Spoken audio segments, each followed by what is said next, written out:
नमस्ते, जय श्रीराम. आजचा आपला विषय नवमांश कुंडलीच्या बाबतीमध्ये आहे. नवमांश कुंडली म्हणजे काय आहे, त्याचा उपयोग काय, त्याच्याबद्दल काय समज आणि गैरसमज आहेत, आणि सगळ्यात महत्वाचं म्हणजे त्याच्याबद्दल कशी दिशाभूल केली जाते, याच्याबद्दल मी आज तुम्हाला थोडी कल्पना देणार आहे. जसं आपण ज्या वेळेला क्षेत्रकुंडली पाहतो, तर मागच्या लेक्चरला जे लोक आले होते त्यांना माहिती आहे की जसं की क्षेत्रकुंडलीवरून म्हणजेच आपल्या मूळ कुंडलीवरून आपल्याला किती गोष्टी सांगता येतात आणि किती गोष्टींची आपल्याला कल्पना देता येते आणि किती गोष्टी आपल्याला कशा तंतोतंत व्यवस्थित ओळखता येतात. तर जसं षोडश वर्गामध्ये नवमांश कुंडलीचं महत्व हे सगळ्यात पहिल्यांदा आहे. नवमांश कुंडलीला तिथे जास्त महत्व दिलेलं आहे. आता नवमांश कुंडली म्हणजे काय, तर षोडश वर्गामधली ही जी काही कुंडली आहेत, 16 कुंडल्यांपैकी नवमांश कुंडली जी आहे, तर एका राशीचे ज्या वेळेला 9 भाग केले जातात, मग ती कोणतीही राशी, ज्या आपल्या 12 राशा आहेत, तर त्या 12 राशींपैकी मेष राशी, वृषभ राशी ते अगदी मीन राशीपर्यंत प्रत्येक राशीचे समान 9 भाग केले जातात.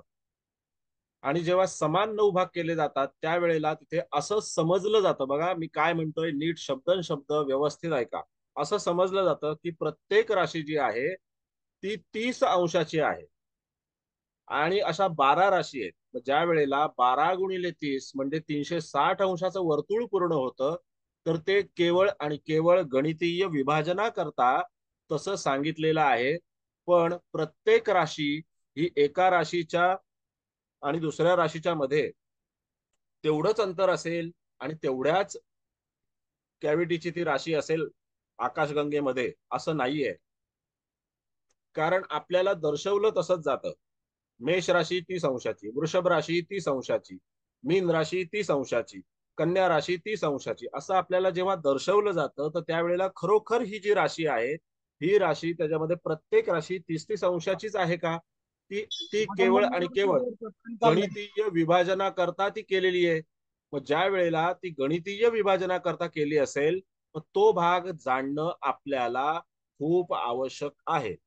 ज्या वेळेला आपण असं समजतो की प्रत्येक राशी 30 अंशाची आहे, तर तसं नाहीये. कारण जर आपण पंचांगाचं व्यवस्थित निरीक्षण केलं, तर आपल्याला लक्षात येतं की कोणतीही राशी ही जी आपण म्हणतो की ही 30 अंशाची आहे, तर तसं नाही. कारण प्रत्येक राशी जेव्हा आकाशामध्ये पूर्व क्षितिजावरती उदित होते, त्यावेळेला ती पूर्व क्षितिजावर उदित होणारी जी काही राशी आहे, तर ह्या राशीला भोगण्याकरता, म्हणजे ते लग्न ज्याला आपण म्हणतो की पूर्व क्षितिजावरती जे लग्न आहे, ते लग्न भोगण्याकरता तिथे दरवेळेला 2 तासाचाच कालावधी लागेल का, तर तसं नाहीये. दरवेळेला तिथे 2 तासाचा कालावधी लागत नाही. काही वेळेला तिथे 2 तासापेक्षा अधिक आणि 2 तासापेक्षा कमी सुद्धा कालावधी लागतो. म्हणजेच त्याच्यामध्ये पूर्व क्षितिजावरती उदित होणारी राशी, ज्याला आपण लग्न राशी म्हणतो, म्हणजेच ती एक राशी आहे. आता त्या राशीच्या माध्यमातून ज्या वेळेला तिथे कुंडली बनत असते, त्यावेळेला तिथे ती पूर्णपणे 30 अंशाची आहे. ते केवळ आणि केवळ आपण गणितीय विभाजनासाठीच म्हणतो, कारण ती पूर्व क्षितिजावरती भोगण्याकरता समान वेळ लागत नाही. तर कारण प्रत्येक राशी ही 2.25 नक्षत्रांची बनलेली आहे, आणि ज्या वेळेला प्रत्येक राशी ही 2.25 नक्षत्रांची बनलेली आहे, तर त्यावेळेला तिथे 2.25 नक्षत्र म्हणजे काय, तर 2 नक्षत्र पूर्णपणे आणि त्यातलं जे एक नक्षत्र आहे त्यातलं एक चरण. कधी कधी तसंच नक्षत्रांमध्ये अशी विभागणी झालेली आहे, काही नक्षत्र ही द्विपाद झालेली आहेत, म्हणजे त्यांची दोन चरण दोन राशींमध्ये विभागली गेलेली आहेत. कधी कधी ती राशी जी आहे, तर ती काही नक्षत्र जी आहे तर ती त्याच्यामध्ये त्रिपाद झालेली आहेत. म्हणजे काय झालेलं आहे की त्याच्यामध्ये एक चरण जे आहे ते एका राशीमध्ये आणि पुढची 3 चरण किंवा मागची 3 चरण जी आहेत ती दुसऱ्या राशीमध्ये, अशा प्रकारचं ते गणितीय विभाजन राशींच्या माध्यमातून तयार झालेलं आहे. मग आता ज्या वेळेला आपण असा विचार करतो की नेमकं त्याच्यामध्ये ह्या राशींची निर्मिती जी आहे, तर ती राशींची निर्मिती ही कधीपासून कशा याच्यामध्ये झाली, तर ते आपल्याला पहिलं लक्षात घेतलं पाहिजे की आपल्याकडे वैदिक ज्योतिषशास्त्रामध्ये सर्वप्रथम फक्त आणि फक्त नक्षत्रांची गणना केली जायची आणि नक्षत्रांच्या गणनेला अनुसरून त्याच्यामध्ये तिथे नक्षत्र, त्यांचा अभ्यास, त्याच्यामध्ये असणारे, त्याच्यामध्ये भ्रमण करणारे ग्रह याच्यावरून आणि त्यांच्या वेदशास्त्रावरून पहिल्यांदा तिथे ज्योतिषशास्त्राचा अभ्यास केला जायचा आणि त्याच्यावरून तिथे फलादेश दिला जायचा.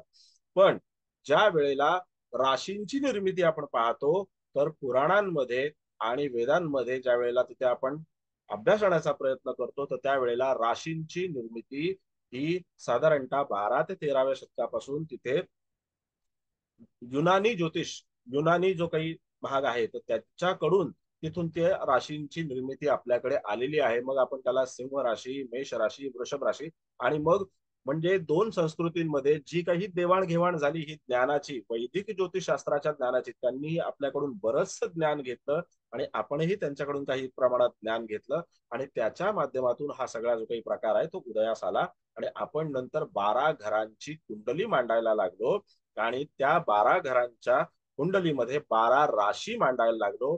12 राशींमध्ये एक राशी ही 2.25 नक्षत्रांची म्हणून त्याच्यामध्ये ती गणना केली गेली आणि त्याच्यानंतर त्याच्यावरून फलादेश देण्याची, निर्मित करण्याची प्रक्रिया जी आहे ती सुरू झाली ग्रहांच्या माध्यमातून आणि राशींच्या माध्यमातून आणि त्यानंतर तिथे म्हणजे स्थानांच्या माध्यमातून. हा आपल्याला भाग एक लक्षात घेणं आवश्यक आहे. आता ज्या वेळेला आपण नेहमी असं म्हणतो की नवमांश जो काही आहे तो नवमांश म्हणजे कुंडलीचा गाभा आहे असं बऱ्याचदा आपल्याला सांगितलं जातं, शिकवलं जातं की नवमांश म्हणजे कुंडलीचा गाभा आहे आणि नवमांशामध्ये जर एखाद्याची कुंडली बिघडली असेल तर त्या जातकाला त्याची फळं भोगावी लागतात वगैरे वगैरे असं आपल्याला तिथे सांगितलं जातं.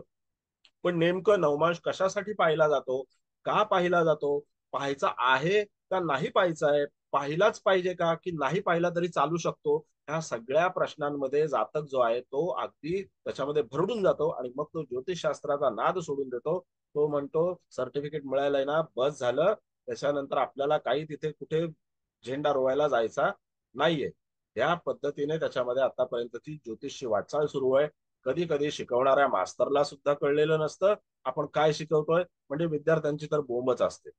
ही टीका नाहीये, हे तुम्हाला जे मी सांगतोय ते अगदी जाणीवपूर्वक सांगतो आहे. कारण आतापर्यंत जर तिथे पाहिलं तर मी आता जे काही विद्यार्थी माझ्याकडे आधीपासून आहेत तर त्यांना माहिती आहे आणि त्यांना ते स्वतः, मी काही सांगत नाही पण ते लोक स्वतः सांगतील की हे विद्यार्थी अतिशय चांगल्या प्रकारे त्याच्यामध्ये जी काही क्षेत्र कुंडली आहे त्या क्षेत्र कुंडलीवरून तुम्हाला उत्तम फलादेश देऊ शकतात, ही माझी गॅरंटी आहे.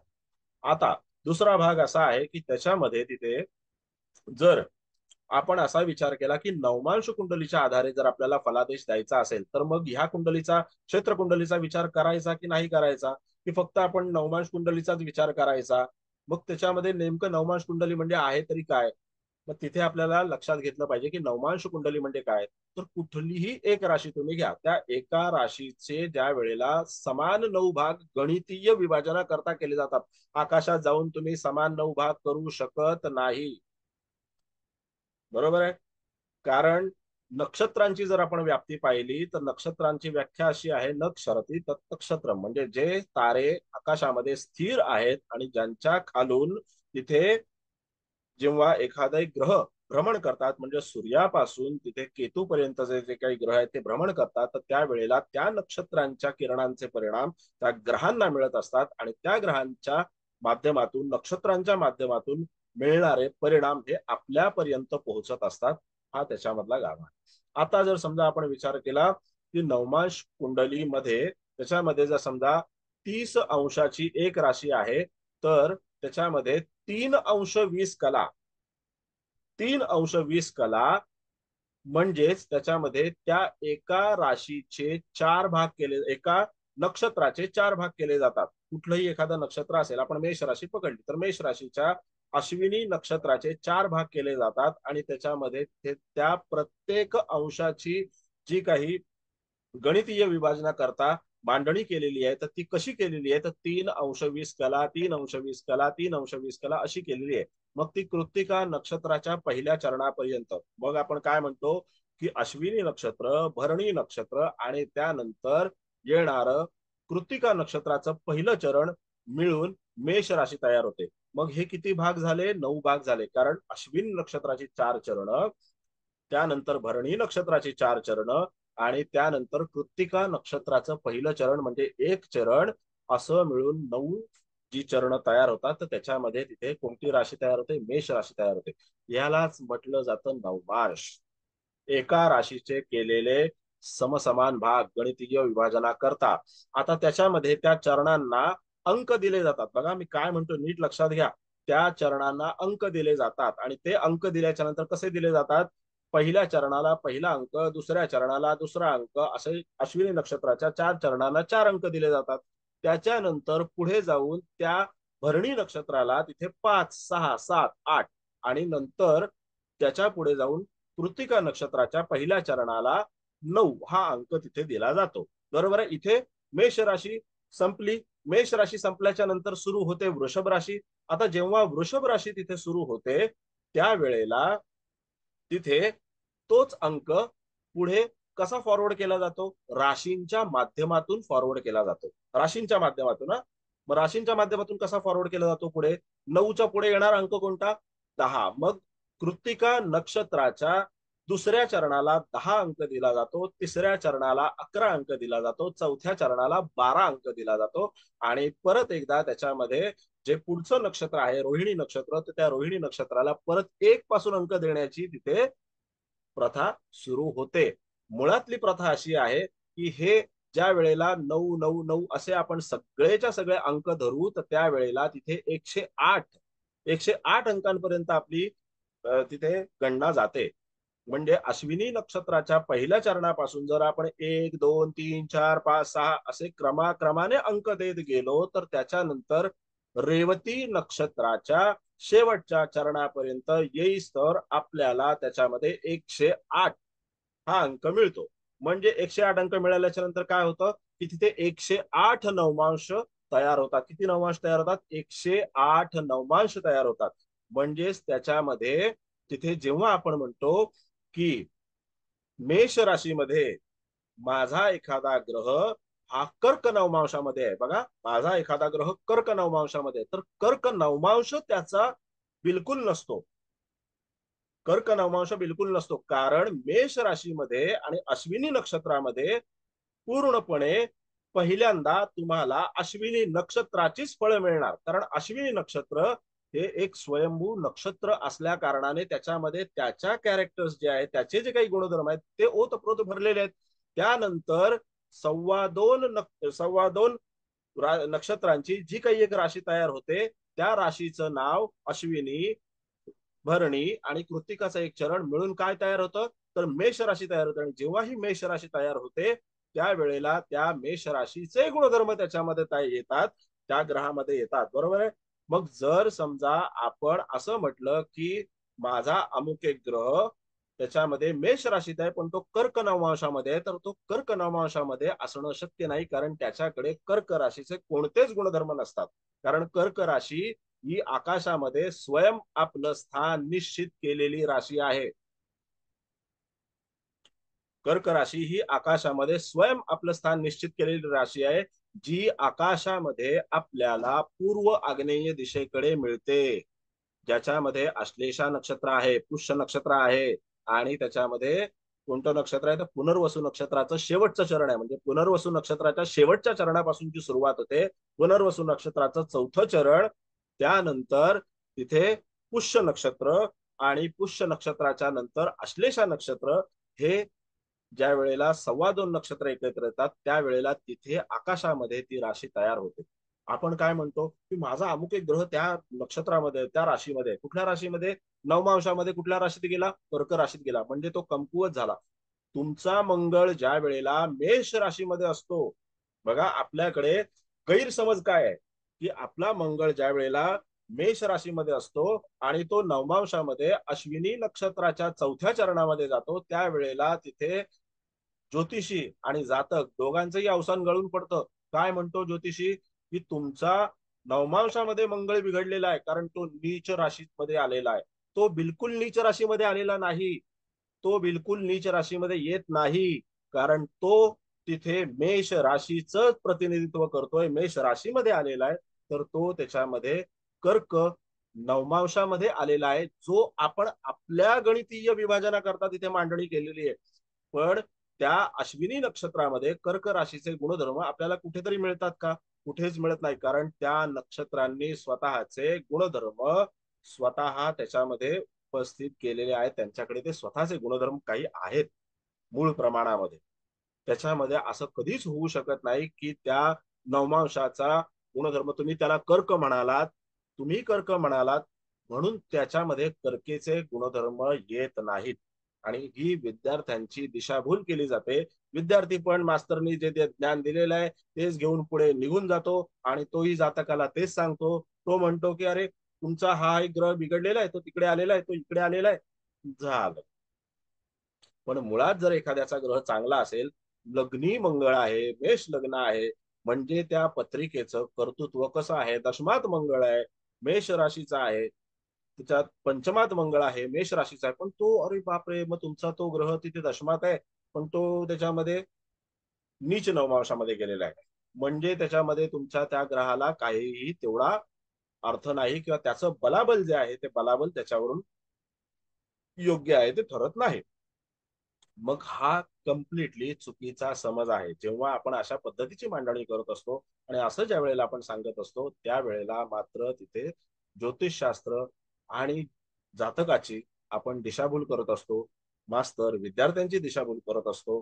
तर याच्याबद्दल आपण जागृत राहिलं पाहिजे की नवमांश कुंडलीचा वापर नेमका कशासाठी केलेला आहे. की नवमांश कुंडलीचा वापर नेमका याच कारणासाठी केलेला आहे की तुमचा ग्रह त्या अमुक एका नक्षत्रामध्ये नेमकं कोणत्या चरणामध्ये आलेला आहे. तुमचा एक ग्रह जो आहे तो नेमका कोणत्या चरणात आलेला आहे. भरणी नक्षत्रात आहे का, तो भरणी नक्षत्राच्या कोणत्या चरणात आलेला आहे, पहिल्या, दुसऱ्या, तिसऱ्या, चौथ्या, बरोबर आहे. कृत्तिका नक्षत्रात आहे का, मग तो कृत्तिका नक्षत्राच्या पहिल्या चरणात आहे का, की दुसऱ्या, तिसऱ्या, चौथ्या चरणात गेलेला आहे, मग तो वृषभ राशीमध्ये गेला. पण त्याच्यामध्ये आपण असा समज करून घेतो की नाही, हा ग्रह त्याच्यामध्ये बिघडलेला आहे, बरोबर. आणि कधी कधी एखादा ग्रह खरोखरच त्याच्यामध्ये अशा राशीमध्ये असतो. आता तुम्हाला दुसरं उदाहरण देऊन सांगतो. जसं एखादी मेष राशी आहे, मेष राशीचा एखादा ग्रह हा अश्विनी नक्षत्राच्या पहिल्या चरणात आहे असं आपण समजूया. उदाहरणासाठी मी अतिशय सोपं उदाहरण घेतो आहे, कारण तुम्हाला समजलं पाहिजे. भलती सलती नक्षत्र घेऊन माझं ज्ञान पाजळण्यापेक्षा त्याच्यामध्ये तुम्हाला जे समजेल त्या भाषेमध्ये सांगणं अति सोयीस्कर ठरेल. आता त्याच्यामध्ये जर समजा आपण विचार केला की मेष राशीमध्ये अश्विनी नक्षत्रामध्ये जर एखादा ग्रह पहिल्या चरणामध्ये आलेला आहे, मग आपण काय म्हणतो, तो ग्रह कुठे आलेला आहे तर मेष नवमांशामध्ये आलेला आहे. मग जर तो ग्रह तिथे मेष नवमांशामध्ये आलेला असेल तर तो आपण लिहितो कुठे नवमांश कुंडलीमध्ये, तर मेष राशीमध्ये लिहितो. काय करतो, मेष राशीत लिहितो. मेष राशीत लिहिला की त्याच्यानंतर आपण काय करतो, दुसरा एखादा कुठलाही ग्रह घ्या. समजा सिंह राशीत एखादा ग्रह आहे, बरोबर आहे. सिंह राशीत एखादा ग्रह आहे आणि तो मघा नक्षत्राच्या पहिल्या चरणात आहे.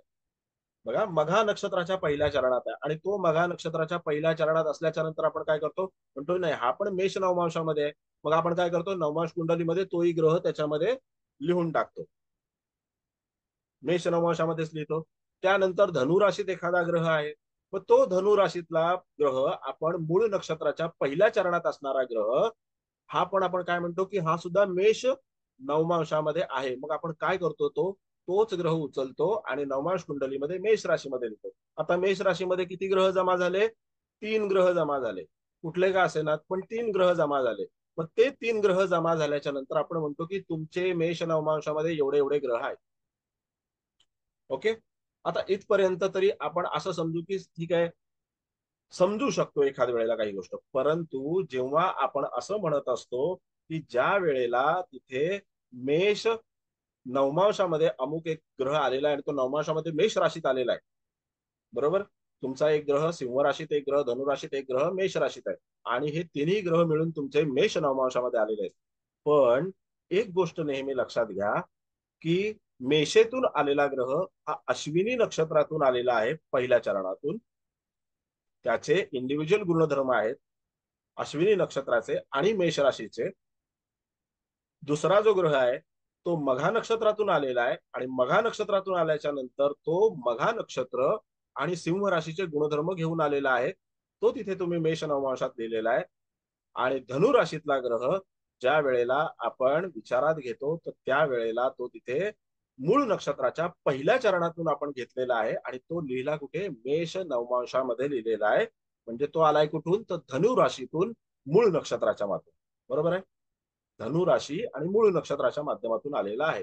मग अशा वेळेला या तीनही ग्रहांना प्राप्त होणारे गुणधर्म हे मेषेचे बिलकुल नसतात, कधीच नसतात. फक्त जो मेष राशीतून ग्रह आलेला आहे त्यालाच मेषेचे गुणधर्म प्राप्त आहेत आणि जो ग्रह सिंह राशीतून आलेला आहे त्याला सिंह राशीचे मघा नक्षत्राचे गुणधर्म प्राप्त आहेत. जो ग्रह मूळ नक्षत्रातून आणि त्याच्यामध्ये धनु राशीतून आलेला आहे त्याला सुद्धा त्या धनु राशीचे आणि मूळ नक्षत्राचे गुणधर्म प्राप्त आहेत. अशा वेळेला तिथे आपण जातकाला सगळ्याचा फलादेश म्हणजे समग्र फलादेश जो आहे तो त्याच्यामध्ये मेष राशीच्या माध्यमातून देतो. मग ते केवळ आणि केवळ चुकीचं आहे.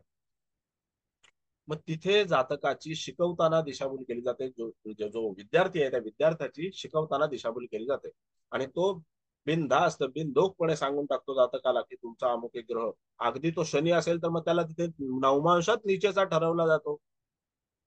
बरोबर की नाही. मग अशा वेळेला तिथे आपण ज्योतिषाच्या बाबतीमध्ये जे काही गोष्ट करतोय तर ती ज्योतिषाच्या बाबतीत केली गेलेली गोष्ट ही तंतोतंत चुकीची आहे. आता इथपर्यंतचा भाग तुम्हाला कळलेला आहे का? नसेल कळला तर तुम्हाला जी काही शंका असेल तर ती आत्ता विचारा. आपण हा पार्ट क्लिअर करू तुमचा आणि मग आपण पुढच्या प्रवासाला जाऊ. कुलकर्णी साहेबांनी मला आज हा विषय सुचवला सकाळी की सर असं असं तुम्ही हे घ्या विषय, आणि त्याच्यामध्ये त्यांचे खूप आभार.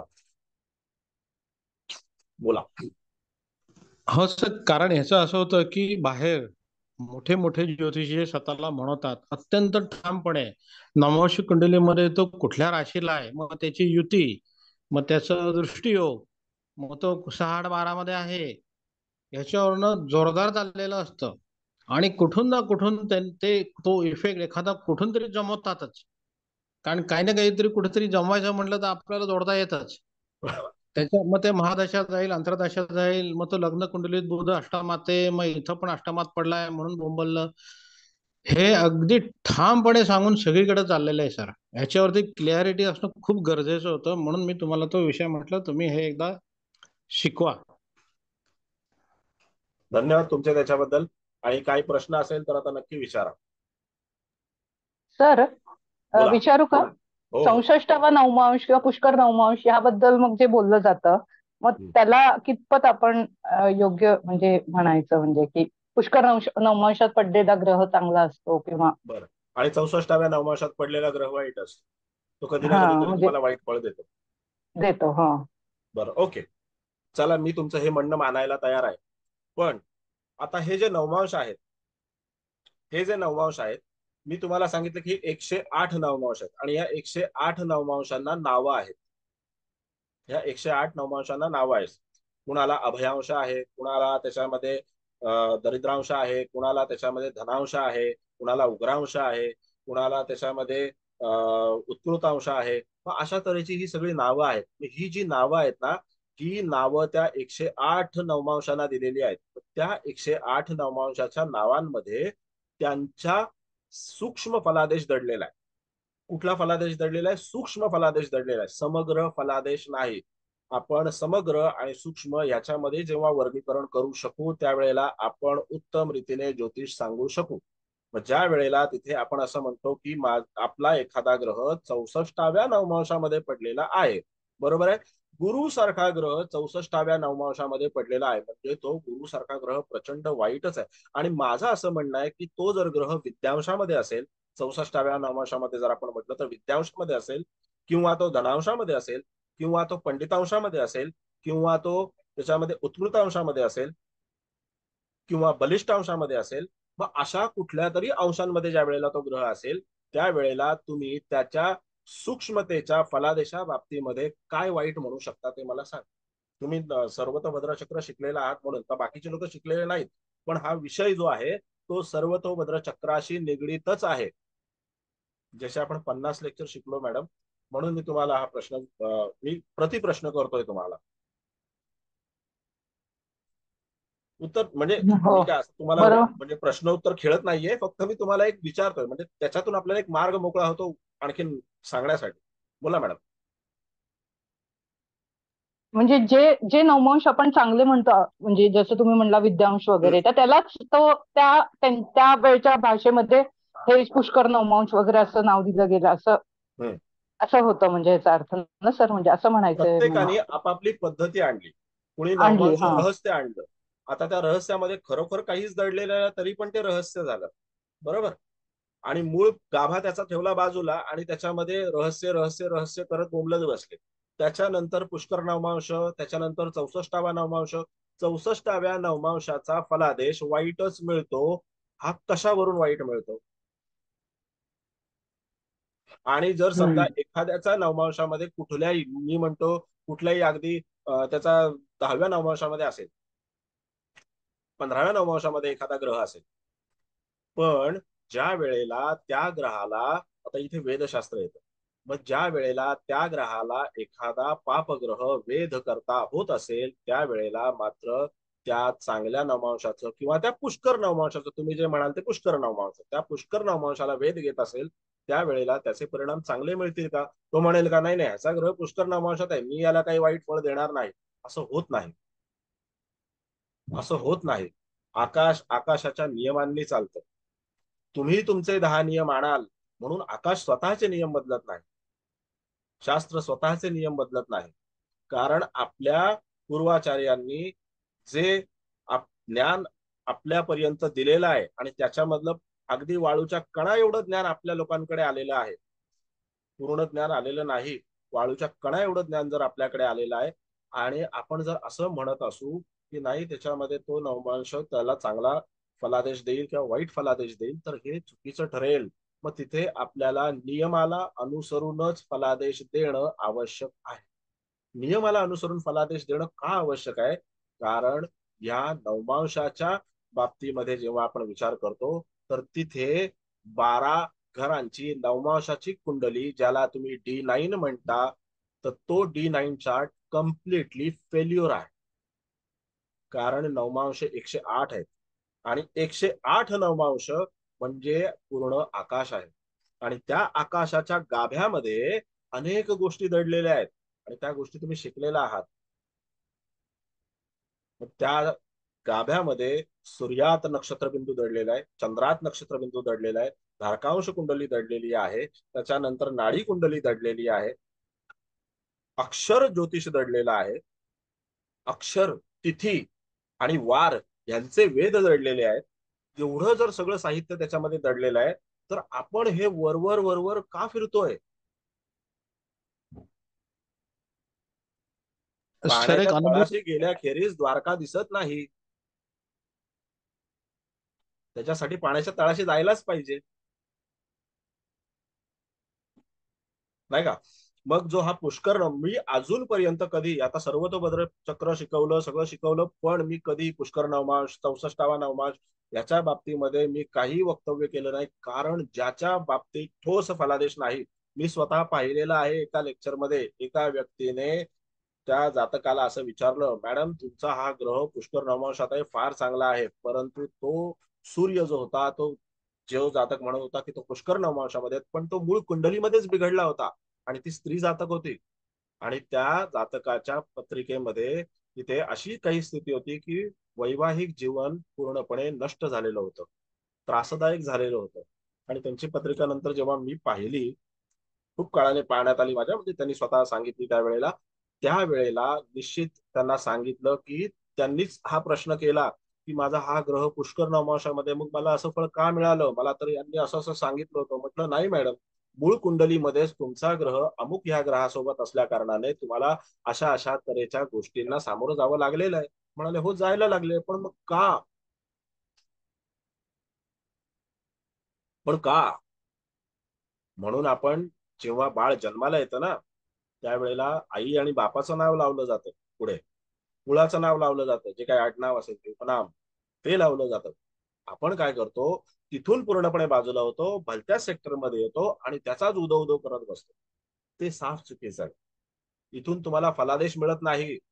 क्लिष्ट गणित आणि क्लिष्ट भाषा आणि क्लिष्ट संकल्पना मांडल्याने ज्योतिष मोठं होत नाही. उलट ज्योतिषाची व्याप्ती आपल्यापुरता कमी कमी होत जाते. शास्त्र मोठंच आहे. परमेश्वर कधी ना कधीतरी कुणाला कोणाला तरी जन्माला घालतो आणि त्याच्यामधला कण कण कण कण वाढवत ठेवतो. पण आपण कुठे चुकतो, तर आपण ह्या गणितांमध्ये चुकतो. मग ज्या वेळेला आपण या अशा गणितांमध्ये चुकत असतो, तर त्यावेळेला तिथे आपला फलादेशही चुकतो. मग फलादेश चुकल्यामुळे काय होतं, तर तिथे जातकांचा ज्योतिषशास्त्रावरचा विश्वास उडून जातो. जातक म्हणतो की अरे याच्यामध्ये काहीच नाही, त्याने माझे 2-3 तास तर खाल्लेच खाल्ले, पण कुठल्याही तऱ्हेने त्याने मला काहीही सांगितलं नाही. तो फक्त क्लिष्ट भाषा वापरत राहिला, क्लिष्ट गणित करत राहिला. कधी कधी गणित तोंडात गुळणी धरून केली जातात, त्याची काही आवश्यकता नसते. आजच्या तारखेला तुम्हाला जी सॉफ्टवेअर इंडस्ट्री आहे किंवा जे तंत्रज्ञान आहे ते एवढं मोठं झालेलं आहे की तुम्हाला पत्रिका बनवणं हा कारकुनी कामाचा भाग झालेला आहे. त्याच्यामध्ये काही तथ्य नाहीये. पण ज्या वेळेला आपण तिथे पत्रिका बनलेली आहे आणि त्याचं वाचन आपण व्यवस्थित पद्धतीने करतो, तर्काधिष्ठित पद्धतीने करतो, कारण हे ज्योतिषशास्त्र पूर्णपणे तर्कावरती आधारित आहे आणि तर्क हे नियमांवरती चालणारे असतात. तर्क कधी कधी नियमांना बगल सुद्धा देतात आणि जेव्हा तर्क नियमांना बगल देतो त्यावेळेला तो त्याच्या विविध शाखा तयार करत असतो. वर्षानुवर्ष ज्योतिषामध्ये जे चालत आलेलं आहे, मी एक तुम्हाला साधा सोपा प्रश्न विचारतो, थोडासा या ट्रॅक वरून बाजूला जातो आणि जर त्याच्यामध्ये कुणी असं विचारलं असतं 30-40 वर्षापूर्वी, कुणी असं विचारलं असतं की मी माझं करिअर एआय मध्ये होईल का, आर्टिफिशियल इंटेलिजन्स मध्ये होईल का. त्याच्या आता अनेक शाखा तयार झालेल्या आहेत, अनेक मुलं त्याला ऍडमिशन घेत आहेत, काही मुलं आता 4थ्या वर्षाला पण आहेत. मग त्याच्यामध्ये जर समजा आपण असा विचार केला की एआय मध्ये माझं करिअर होईल का, त्यावेळेला तर ज्योतिषाकडे उत्तर असेल एआय म्हणजे काय. पण आज ते सेक्टर आहे ना उपलब्ध मुलांना करिअरसाठी. म्हणून तिथे आपल्याला ही जी संकल्पना आहे ज्योतिषशास्त्राची, मग त्याच्यामध्ये येणाऱ्या ह्या ज्या काही गोष्टी आहेत ह्या माहिती नसतात. पण ज्योतिषशास्त्राची संकल्पना ही दृढ आहे. त्याच्यामध्ये तुम्ही त्याला हे सांगू शकता की तू तंत्रज्ञानाच्या बाबतीमध्ये बुद्धिजीवी कार्य करशील. हे वाक्य कितपत चुकीचं आहे आणि कितपत योग्य आहे, काय वाटतं तुम्हाला देशपांडे मॅडम? एकदम योग्य आहे सर. मग ज्या वेळेला कारण आपण असं म्हणतो की तुमचा ग्रह हा पुष्कर नवमांशामध्ये आहे किंवा 64व्या नवमांशामध्ये आहे आणि त्याच्यावरून आपण त्याला त्याच्यामध्ये त्याचा अंशार गळवून टाकतो, आपण त्याला म्हणतो की नाही तुझा ग्रह हा चुकीच्या सेक्टरमध्ये आहे. आणि जर तो ग्रह त्याच्यामध्ये चुकीचा असेल तर आपण त्याला सांगतो की तो पुष्कर नवमांशामध्ये तुला चांगलं फळ देईल. पण जातकाला त्याचं फळ मिळणार कधी, मेल्यानंतर नाही ना. मग तो चुकीचा भाग आहे आणि नवमांशामध्ये ही पूर्णपणे त्याच्यामध्ये एक फसवणूक केली जाते. जातकाला फसवलं जातं. तशी फसवणूक जातकाची आणि ज्योतिष विद्यार्थ्यांची झाली नाही पाहिजे. अनेक पुस्तकांमध्ये असं लिहिलेलं असतं, कॅमेरा बंद करा, कुणाचा चालू आहे. तर त्याच्यामध्ये तिथे भाग असा असतो की ज्या वेळेला एखाद्या जातकाच्या पत्रिकेमध्ये तिथे नवमांशामध्ये एखादा ग्रह चुकीच्या सेक्टरमध्ये पडला असेल तर तो त्याच्यामध्ये चुकीच्या सेक्टरमध्ये आहे हे म्हणणं पूर्णपणे खोटं आहे, हे टाळलं पाहिजे. आता असं म्हटलं जातं की वैवाहिक जीवनासाठी तुम्हाला नवमांश पाहणं फार गरजेचं आहे. नवमांश चार्ट जर इथेच फेल होत असेल, ही D9 ची जी 12 घरांची कुंडली आहे ती जर इथेच फेल होत असेल, तर ती वैवाहिक जीवनामध्ये नेऊन आणखीन तिढा का वाढवा. तुम्हाला मूळ पत्रिकेमध्ये सगळं कळतं. वैवाहिक जीवनाचा जेव्हा कोर्स घेतला तर त्यावेळेला मी कधीही D9 चार्ट किंवा नवमांश कुंडली स्पष्ट ग्रह देखील मांडलेला आहे. पण काहीही न मांडता व्यवस्थित सगळ्या गोष्टींचं विश्लेषण पद्धतशीर करून दिलं. का? कारण जेव्हा आपल्याला स्थान, राशी आणि ग्रह ह्याच्यावरती पकड मजबूत असते, त्यावेळेला तुम्हाला कुठल्याही जातकाच्या जीवनाचा व्यवस्थित आढावा घेता येतो. त्याच्यावरती माझा ठाम विश्वास आहे आणि घेऊ शकतो आपण. मीच नाही तर माझे विद्यार्थी घेऊ शकतात, हा मला कॉन्फिडन्स आहे. बरं, आता आणखीन मॅडम तुम्ही काय प्रश्न माझ्याकडून काय राहिला असेल तो विचारा देशपांडे तर मॅडम. राहिलं नाही, हा पण म्हणजे एक नवमांश बघण्याची पद्धत अशी म्हणतात की राशीतुल्य नवमांश एक म्हणतात की म्हणजे ती जी रास आपण इथे बघतोय मूळ कुंड क्षेत्रकुंडलीतली, ती आपण नवमांशामध्ये चेक करतो. मग तिथे ती 6, 8, 12 मध्ये गेलीये का असं बघतो आपण. आणि म्हणजे किंवा मग त्याला जे नवमांश मिळालंय ते नवमांश पुन्हा राशी क्षेत्रकुंडलीमध्ये तपासणे. आणि मग जर तो वाईट घरात गेला असेल तर असं त्याच्यावरून पण एक अनुमान काढतात की म्हणजे ती घटना म्हणजे ह्या सगळ्या ज्या सपोर्टिंग कुंडल्या आहेत ना सर, नवमांश म्हणा, वर्ग कुंडल्या म्हणा, अष्टक वर्ग म्हणा, किंवा वेगवेगळ्या पद्धती, तर ते इव्हेंटला जास्त हे करण्याकरता की दुजोरा मिळतो ना आपल्याला सर, की असं इकडून बघितलं तरी तेच उत्तर येतंय. म्हणजे जर कन्फ्युजन असेल किंवा काय कशा प्रकारे ती घटना होणार असेल तर त्याच्यात तुम्ही जसं म्हणता सूक्ष्म जाण्यासाठी ह्या कुंडल्या पत्रिका वापरल्या जातात.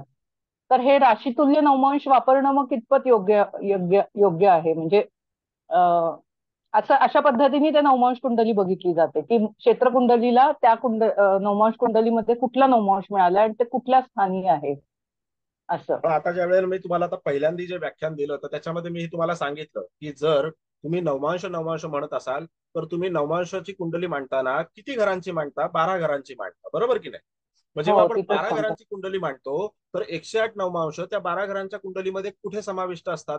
जेव्हा तुम्ही असं म्हणता की लग्न हे वृषभ राशीमध्ये, ओके, असं आपण समजायला हरकत नाहीये. लग्न हे वृषभ राशीमध्ये, वृषभ राशीमध्ये पहिल्या चरणामध्ये, म्हणजे कुठला नवमांश आला? मकर नवमांश आला. 3 अंश 20 कलाच्या हो. आतमधलं लग्न आहे. मकर नवमांशाला तो आपण मकर नवमांश लिहिला, म्हणजे वृषभ लग्न आहे जातकाचं. आपण काय केलं? त्याचं वर्गीकरण कुठे करून गेलं? कुठे करून घेतलं आपण? त्याच्यामध्ये मकर नवमांशामध्ये करून घेतलं. नवमांशाच्या बाजूच्या म्हणजे नवमांशाच्या कुंडलीमध्ये आपण तिथे 10 अंक लिहिला. आता 10 अंक लिहिल्याच्या नंतर बघा, 10 अंक लिहिल्याच्या नंतर वृषभ राशीच्या पुढे राशी कोणती येते? मिथून येते. मग आपण नवमांश कुंडलीच्या B9च्या चार्ट मध्ये आपण तिथे 11 अंक का लिहितो? कारण तो सिक्वेन्स मध्ये येतो म्हणून. हम्म. तो सिक्वेन्स मध्ये येतो म्हणून आपण लिहितो. जर आपण तो चार्ट मध्ये जर समजा तिथे आपण असं केलं की इथे 10 अंक आलेला आहे, पण एखादा जातकाचा मिथुन राशीमध्ये कुठलाच ग्रह नाही, एखाद्या जातकाचा मिथुन राशीमध्ये ग्रहच नाही, मग या वृषभ राशीच्या पुढची येणारी जी राशी आहे, वृषभ राशीच्या पुढची येणारी जी राशी आहे, तर त्याच्यामध्ये तिथे मिथुन राशीमध्ये कुठलाच ग्रह नसल्या कारणाने आपण त्या द्वितीय स्थानामध्ये म्हणजे नवमांशाच्या द्वितीय स्थानामध्ये आपण मिथुनेचा अंक लिहितो का? मिथुनेचा नंबर जो आहे 3 नंबर, हा आपण लिहितो का? नाही. आपण काय करतो? नाही. सरळ सरळ त्याच्यामध्ये सिक्वेन्स लिहित जातो. 11, 12, 13 हे सगळे जे काही सिक्वेन्स आहेत ते लिहित जातो, बरोबर की नाही? 10, 11, 12, 1, 2, 3, 4 लिहित जातो. बिनधास्तपणे आपण तसं भरून टाकतो. काही डोकं लावत नाही आपण त्याच्यामध्ये, काहीही डोकं लावत नाही. कारण त्याचं असं आहे की आपल्याला काय वाटतं माहितीये का? अभ्यास कमी करायचा, विचार कमी करायचा. आता जे लोक संशोधन संशोधन म्हणून बोंबलतात ना, हा संशोधनाचा भाग आहे. का नाही करत संशोधन? का नाही संशोधनामध्ये हे विद्यार्थ्यांना याच्यावरती प्रकाश टाकत? का नाही विद्यार्थ्यांना हे शिकवत सांगत की संशोधन हे असं असतं आणि आपल्याला संशोधन करण्याची आवश्यकताच नाहीये? आपणच तिढा वाढवून ठेवलेला आहे, कारण आपल्या पूर्वजांनी सगळ्या गोष्टी अगदी सोयीस्कर रीतीने अशा समोर आणून ठेवलेल्या आहेत. हे घ्या, हे खा. आपण काय करतो? विद्यार्थ्यांना द्यायचं नाही खायला. कालांतराने ते आपल्यालाही खायला मिळत. या तत्वामध्ये सगळं ज्योतिष बिघडलेलं आहे.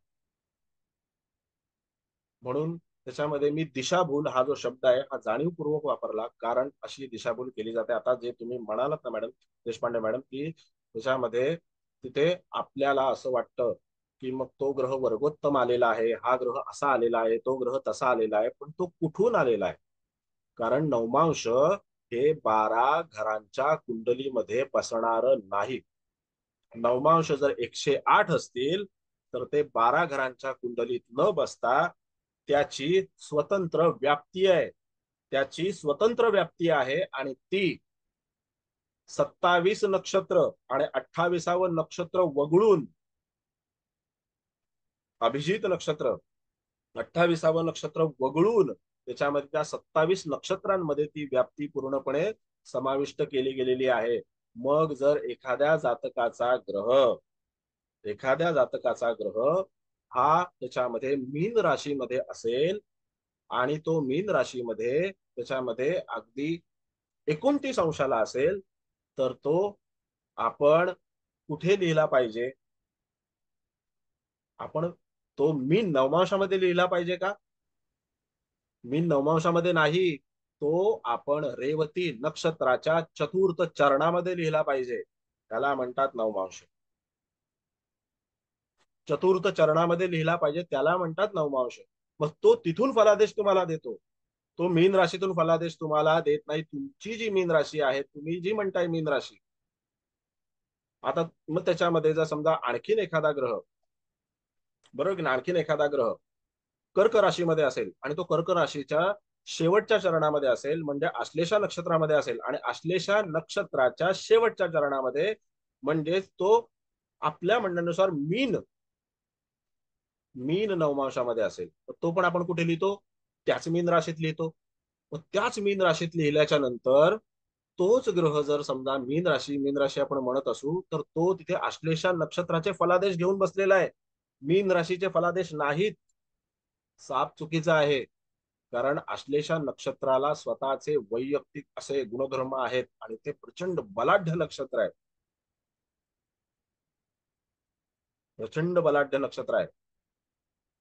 तुम्हाला जर आश्लेषा नक्षत्रामधला एखादा, आता मी तुम्हाला दरवेळेला मी बुधाबद्दल सांगतो आश्लेषा नक्षत्रामध्ये, पण परत एकदा तुम्हाला सांगतो की आता जर तुम्ही काही वेळापूर्वी न्यूज चॅनलच्या हेडिंग वाचल्या असत्या तर तिथे तुम्ही असं वाचलं असतं की फडणवीसांचा पुन्हा एकदा वर चष्मा, म्हणजे सरशी झाली त्यांची. का?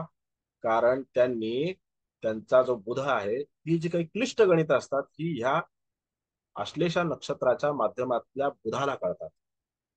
म्हणून तिथे हे जे काही विधान परिषदेचं गणित आहे, जे दिग्गजांना कळलं नाही, तिथे काय करायला पाहिजे आणि काय नाही, हे या व्यक्तीने मागच्याही वेळेला करून दाखवलं आणि याही वेळेला करून दाखवलं. हे आपल्याला लक्षात घेतलं पाहिजे. हा त्याचा फलादेश आहे. मग तिथे आपण म्हणतो मीन राशीतला बुध येतो, मीन राशीतला बुध येतो. अरे कुठं काय मीन राशीमध्ये त्याच्यात आहे? मीनेचाच जर बुध असेल तर तो वेगळा फलादेश देईल. मीनेच्या बुधाला जरी शिक्षण कमी असेल तरी सुद्धा ज्ञान प्रचंड असतं, वाचन प्रचंड असतं, तर्कबुद्धी प्रचंड असते. हे आपण का विसरतो? याच्याबद्दल मला तुम्हाला सांगायचं आहे की जेव्हा आपण असं म्हणतो की नाही तो ग्रह याच्यातला, आपल्याला जर क्लिष्ट गणितच करायचे असतील आणि फलादेश मिळवायचा नसेल तर आपण बिनशर्तपणे अशा पद्धती वापरू शकतो. काही त्याच्यामध्ये हे नाही. ज्योतिष जे व्हायचं ते उसके लिए भोले बाबा है, त्याची चिंता आपल्याला करायलाच नको. पण असं आहे जेव्हा आपण अभ्यासक आहोत, आपण स्वतःला काही त्याच्यामध्ये उपाध्या लावून घ्यायच्या, केवळ आणि केवळ आपण स्वतःला अभ्यासक म्हणायचे. कारण आपण जेवढा अभ्यास करू तेवढा कमीच आहे. म्हणून जेव्हा आपण अभ्यासक आहोत त्यावेळेला जे आपल्या शास्त्र संमत पद्धतींमध्ये दिलेलं आहे त्याला बगल देऊन आपण जर समजा भलतच काहीतरी करायला गेलो तर आपला ट्रॅक चुकतो. आणि आपला ट्रॅक चुकल्यामुळे, आपण लोकांना चुकीचं गायडन्स केल्यामुळे ज्योतिषशास्त्र सुद्धा आपल्याला कुठेतरी बाजूला नेऊन सोडून देतं. मग आपण म्हणतो की नाही मला अजून ना तेवढी पत्रिका वाचता येत नाही. त्याच्यानंतर आणखीन 2 वर्षांनी म्हणतो की नाही नाही आता ते जमतच नाही. 2 वर्षात पत्रिकाच वाचली नाही. का नाही वाचली? कारण आपण चुकीच्या पद्धतीने अभ्यास करत असतो. लॉजिकल अभ्यास करा, तर्काधिष्ठित अभ्यास करा, खूप चांगला फलादेश मिळेल, गॅरंटी. सर पण हे ग्रंथांमध्ये लिहिलं गेलेलं आहे ना सगळं सर, असं हे जे 100% लिहिलेलं आहे, पण हे नवमांश जे तुम्ही म्हणताय ना, हे लिहिलेलं हा नाहीये. मी जसं नाहीये का? तुम्हाला हा मगाशी सांगितलं की राशी आपल्याकडे युनानी पद्धतीच्या ज्योतिषामधून आलेल्या आहेत. आपल्याकडे पहिल्यांदा फक्त नक्षत्रांचा जो काही वेदकारक फलादेश होता तो आहे आपल्याकडे, आणि नक्षत्रांमध्ये असलेल्या स्थानगत ग्रहांचा फलादेश. राशी आपल्याकडे कुठून आल्या? 13-14व्या शतकामध्ये, त्या बीसी मध्ये आपल्याकडे त्या आल्या शतकामध्ये. मग तिथे ती ज्ञानाची देवाणघेवाण झाली. आपल्याकडून तिथे बऱ्याच गोष्टी गेल्यात, त्यांच्याकडून काही गोष्टी आपल्याकडे आल्यात. बऱ्याच आणि काही, हा फरक आहे. आपल्याकडे बऱ्याच गोष्टी तिथे गेल्या आणि त्यांच्याकडून काही गोष्टी इथे आल्या. कारण हे जगाचं आदान प्रदान जे आहे ते अनादी काळापासून चालत आलेलं आहे. असं आहे. बोला आणखी. आलं लक्षात सर. लक्षात आलं म्हणजे मनामध्ये विरोधाभास पटलं नाही म्हणजे राहिला हा. पाहिजे, असा माझा आग्रह आहे. का आग्रह आहे असा? कारण जेव्हा तुम्ही एखाद्या जातकाची, मी तुम्हाला अगदी आग्रह करून सांगतो की तुम्ही जर एखाद्या जातकाला पत्रिका पाहताना नक्षत्रांचा फलादेश तुम्हाला अवगत असेल नसेल मला माहिती नाही, परंतु तुम्ही फक्त त्याला एवढं सांगा की तुझा हा नवमांशाचा चार्ट बाजूला राहू दे, पण तुझ्या ह्या क्षेत्र कुंडलीवरून, तुझ्या ह्या मूळ कुंडलीवरून तुला किती तुझं आयुष्य वाचून दाखवता येईल, म्हणजे मी तुझं आयुष्य किती वाचून दाखवू शकते, हे जेव्हा तुम्ही त्याला सांगाल आणि ते वाचून दाखवाल तर्काधिष्ठित पद्धतीने, त्यावेळेला तो प्रसन्न होईल, गॅरंटी. कारण कसं असतं मॅडम, की ज्या वेळेला नवमांशाचा आधार घेऊन आपण काहीतरी शोधण्याचा प्रयत्न करतो, पण ते कधीच मिळणार नाहीये. कारण आपण नवमांशाचा, कसं असतं की 2 वर्जन येतात मार्केटमध्ये कुठल्याही गोष्टीचे, एक ओरिजिनल आणि एक कॉपी. आपण कॉपी वर्जन जे आहे ना ते स्वस्तात मिळतं म्हणून आपलं चला घेऊन टाकू. मार्केटमध्ये 1-1 करोडचे पण शूज आहेत, त्याचं कॉपी व्हर्जन तुम्हाला 1,500-2,000-3,000 हजारामध्ये मिळून जातं. पण ते खरं आहे का? ते खरं आहे का? नाही ना. तर रोनाल्डोने घातलेले शू हे जर 2 करोडचे असतील आणि आपण तर ते 3,000 घेतोय, म्हणजे ते कॉपीच व्हर्जन आहे ना. हे आपल्याला लक्षात घेतलं पाहिजे. म्हणून जे आहे आणि जे आपल्याला दिलेलं आहे इथे, त्याचा अभ्यास आणि त्याच्यावरून सांगणं का नाही? त्याच्यानंतर तुमचा ग्रह हा अमुक एका नक्षत्रामध्ये आहे आणि त्या नक्षत्राचा असा असा फलादेश आहे. जसं आता मी तुम्हाला सांगितलं बुधाच्या बाबतीत. अनेक वेळा मी तुम्हाला सगळ्या नक्षत्रांमध्ये म्हणजे कुठल्या कुठल्या असं एखाद्या वेळेला उदाहरणादाखल या नक्षत्रामध्ये हा ग्रह आहे तर तो काय फलादेश देईल, त्या नक्षत्रामध्ये तो ग्रह आहे तो काय फलादेश देईल. पूर्ण नक्षत्रांचा जो मी तुम्हाला क्लास घेतलेला नाहीये, पण जेव्हा आपण अशा पद्धतीचा फलादेश जेव्हा सांगतो जातकाला, त्यावेळेला नक्कीच त्याच्या जीवनामध्ये घडलेल्या घटनांच्या खूप जवळपास आपण पोहोचतो. बर बोला आणखीन काय. हॅलो सर, अनुभव शेअर करू का याच्या संबंधी? हो नक्की. हा तर माझ्याकडे एक पत्रिका आली होती काही दिवसांपूर्वी. एका स्त्रीची होती आणि लग्नासंबंधी प्रॉब्लेम होता, नवऱ्यासंबंधी पटण्याविषयी. तर मी सहज म्हणून नवमांश कुंडली बघितली, मी कधीच बघत नाही, नेव्हर. ती बघितली तर नवमांश कुंडलीमध्ये सगळं उत्तम उत्तम होतं. म्हणजे चतुर्थांश उत्तम, सुखाचा कारक चतुर्थातला तो उत्तम होता, सप्तमांश उत्तम होता, कुठल्याही पापग्रहाची नजर नव्हती, शुक्र वगैरे असं सगळं छान छान होतं, गुरुचंद्र युती होती. आणि लग्न कुंडलीमध्ये दोष होता लग्नासंबंधी. तर तिचं पूर्णपणे आयुष्य लग्नानंतरच खूप वाईट प्रकारे गेलेलं आहे आणि चाललेलं आहे. आणि नवमांश कुंडलीत तर ते दाखवत नाहीये. हा पहिला भाग झाला, हा पहिला अनुभव, हा तर अगदी रिसेंटली आलेला. पाठीमागे एकदा एक कुंडली आली होती, त्याला साधारण 2 ते 3 कोटीचं कर्ज झालं होतं आणि त्याचा सॉर्ट ऑफ प्रिंटिंगचा व्यवसाय होता. तर त्याची पत्रिका बघून मी सांगितलं काय जे सांगायचं होतं विवेचन, त्याच्या पत्रिकेत 3-4 राजयोग होते ज्याचा उल्लेख मी शेवटपर्यंत केला नाही, कारण मला करायची गरज वाटली नाही. मी पत्रिका सांगत गेलो.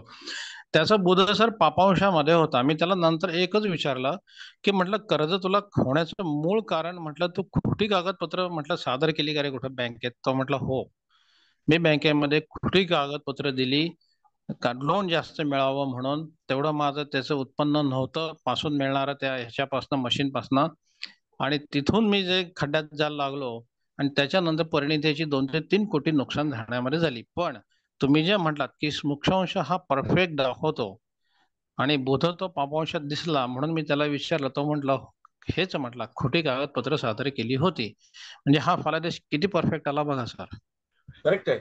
आणि असाच फलादेश आपल्याला मिळवता आला पाहिजे. आणि जर समजा आपण त्याच चार्ट वरती तिथे विसंबून राहिलो आणि आपण त्या चार्ट वरून सांगत राहिलो लोकांना की नाही नाही हे असं असं आहे, हे तसं तसं आहे, अमुक आहे तमुक आहे, हे जर आपण सांगत राहिलो तर त्याच्यामध्ये तो म्हणेल अरे असं काही घडलेलंच नाहीये आणि तू कायच्या काय सांगतोयस बाबा,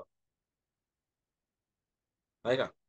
अहो, मी असा प्रसंग साहेब पाहिलेला आहे की म्हणजे ज्योतिषाला नजर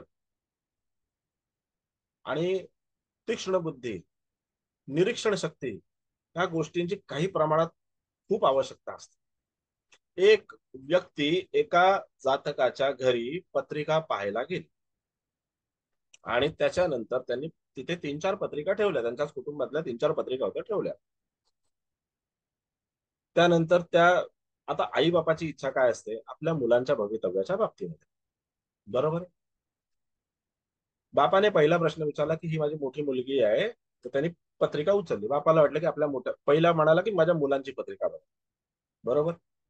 ज्योतिषाने पत्रिका उचलली आणि त्या ज्या ज्योतिष आचार्य ज्या होत्या त्यांनी पत्रिका उचलल्याच्या नंतर तिथे त्यांनी आव देखाना ताव, पत्रिकेचं जन्माचं तारखेचं पान पाहिलं नाही, काही पाहिलं नाही. डायरेक्ट त्यांनी तिथे नवमांश कुंडली उघडली, इकडे तिकडे लक्षच दिलं नाही, लग्न चार्ट उघडला आणि त्याच्यानंतर सांगायला सुरुवात केली. बापाने प्रश्न विचारला, माझी मुलगी LLB करेल का, लॉ करेल का? साधं सुप्पी अम्बिशियस होती, वकील होईल का, आहे का? त्यांनी सांगितलं नवमाशामध्ये पत्रिका एवढी जबरदस्त आहे, एवढी चांगली आहे, कलेक्टर होईल ही. कलेक्टर म्हणजे काय? स्पर्धा परीक्षा पास होईल, IAS होईल आणि त्याच्यानंतर मग ती कलेक्टर होईल किंवा आणखीन पुढच्या कुठल्या पोस्टला निघून जाईल, एवढी जबरदस्त पत्रिका. असं तसं सांगितल्याच्या नंतर त्यांनी तिथे बाप एकदम हर्षोल्लासित झाला, म्हणाला अरे वाह. शेवटी एक इमोशन्स असतात ना आपल्या बाळाच्या बाबतीमध्ये, तर तो एकदम एकदम असा हे झाला, खुश झाला माणूस. तो म्हणाला अरे बाप रे मॅडम, म्हणाला खूप छान, म्हणाला तुम्ही काय याच्यावरती काय आणखीन आपल्याला काय करायचं असेल ना, काय उपाय असेल, रत्न असेल, अमुक असेल तमुक असेल, आपण हे करूया, तुम्ही सांगा मला फक्त. त्यांनी अगदी यांनी पण धडाकेबाज पद्धतीने सांगायला सुरुवात केली आणि त्याच्यानंतर ती पत्रिका खाली ठेवली. बापाचं लक्ष गेलं. तो म्हणाला अहो ही तर माझी पत्रिका आहे, ही पत्रिका माझी आहे म्हणाला, माझ्या मुलीची पत्रिका इथेच आहे आणि मी तर कंडक्टर आहे म्हणाला, तुम्ही कलेक्टर सांगितलं. हा जोकचा भाग नाहीये, हा घडलेला प्रसंग आहे. म्हणजे ज्योतिष आंधळेपणाने नाही पाहिलं जात. पण त्या कंडक्टरची पत्रिका यांनी कलेक्टर म्हणून जर वाचली तर काय नाव सांगू नये, पण खरोखर काय म्हणजे कशी स्थिती, कशी परिस्थिती आली असेल. ऑन द रेकॉर्ड सांगतो ही गोष्ट. आणि ज्या वेळेला त्यांनी प्रसंग मला सांगितला, तो आणि मी अक्षरशः चहा थंड होईपर्यंत हसत होतो, चहा थंड होईपर्यंत हसत होतो.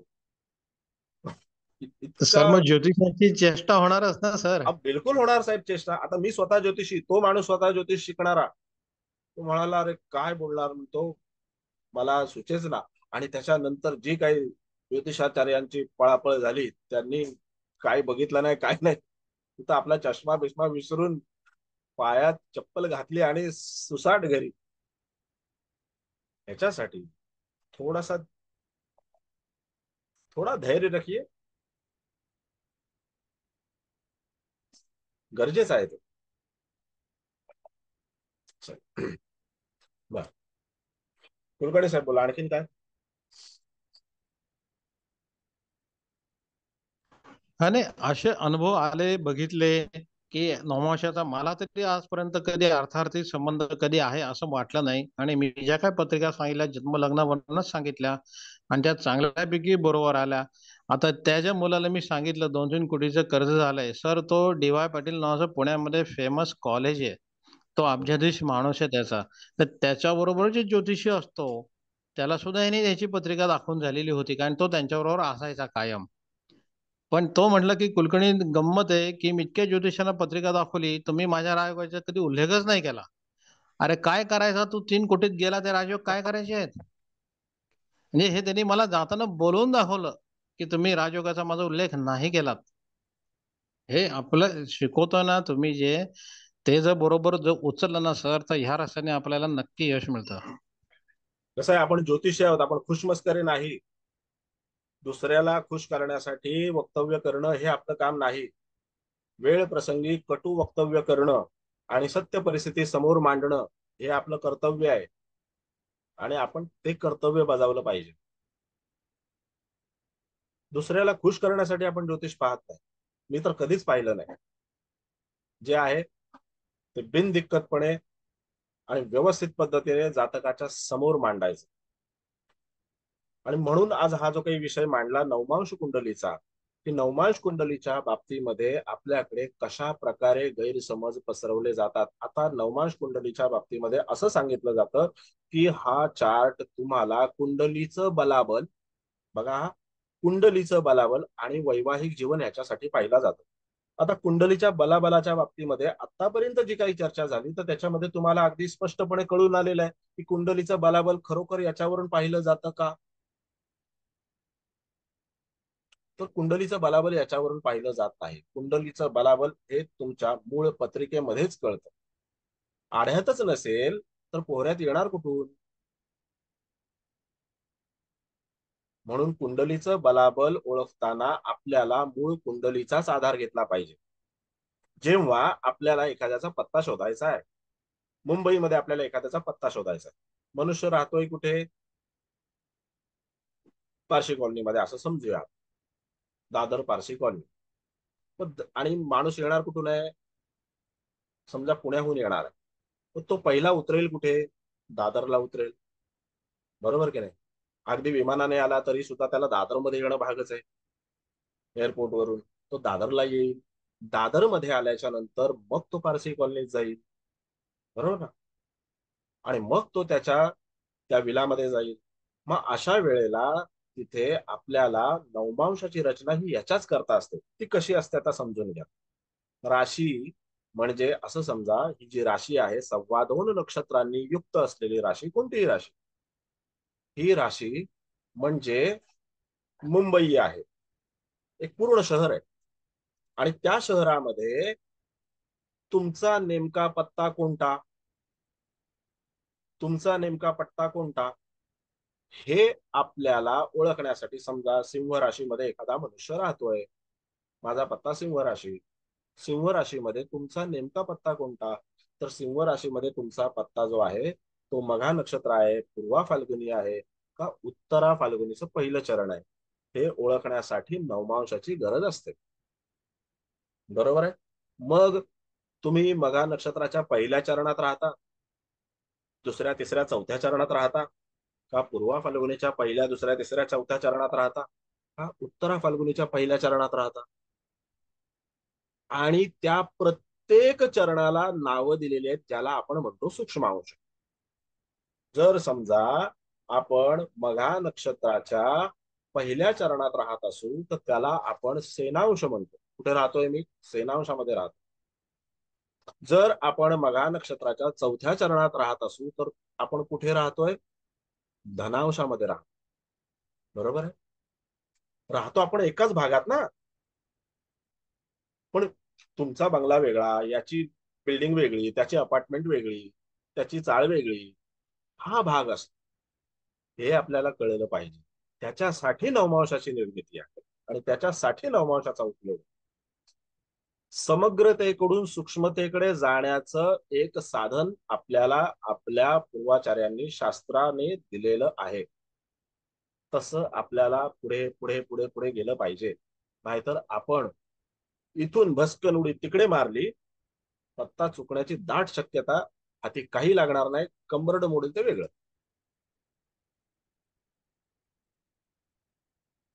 प्रवास व्यवस्थितच झाला पाहिजे. थोडा वेळ लागला तरी हरकत नाही.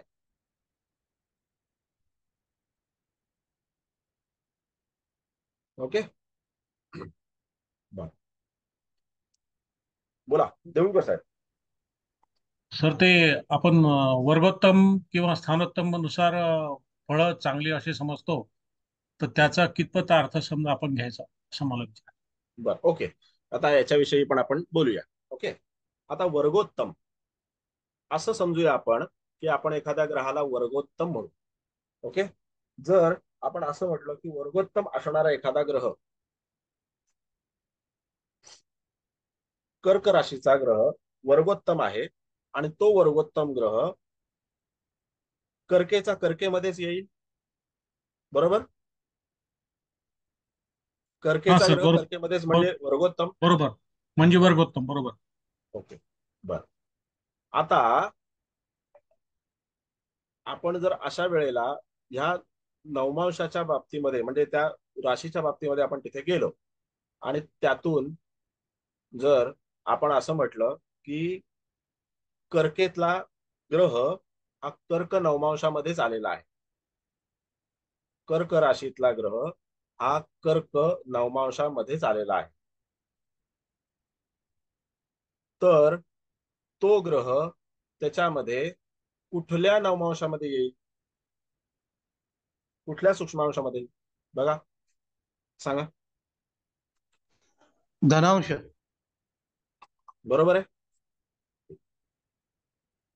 ठीक आहे. हो सर, बरोबर. हं? बर, मग तो त्याच्यामध्ये येईल धनांशामध्ये. आता आपण याला वर्गोत्तम म्हणू शकतो.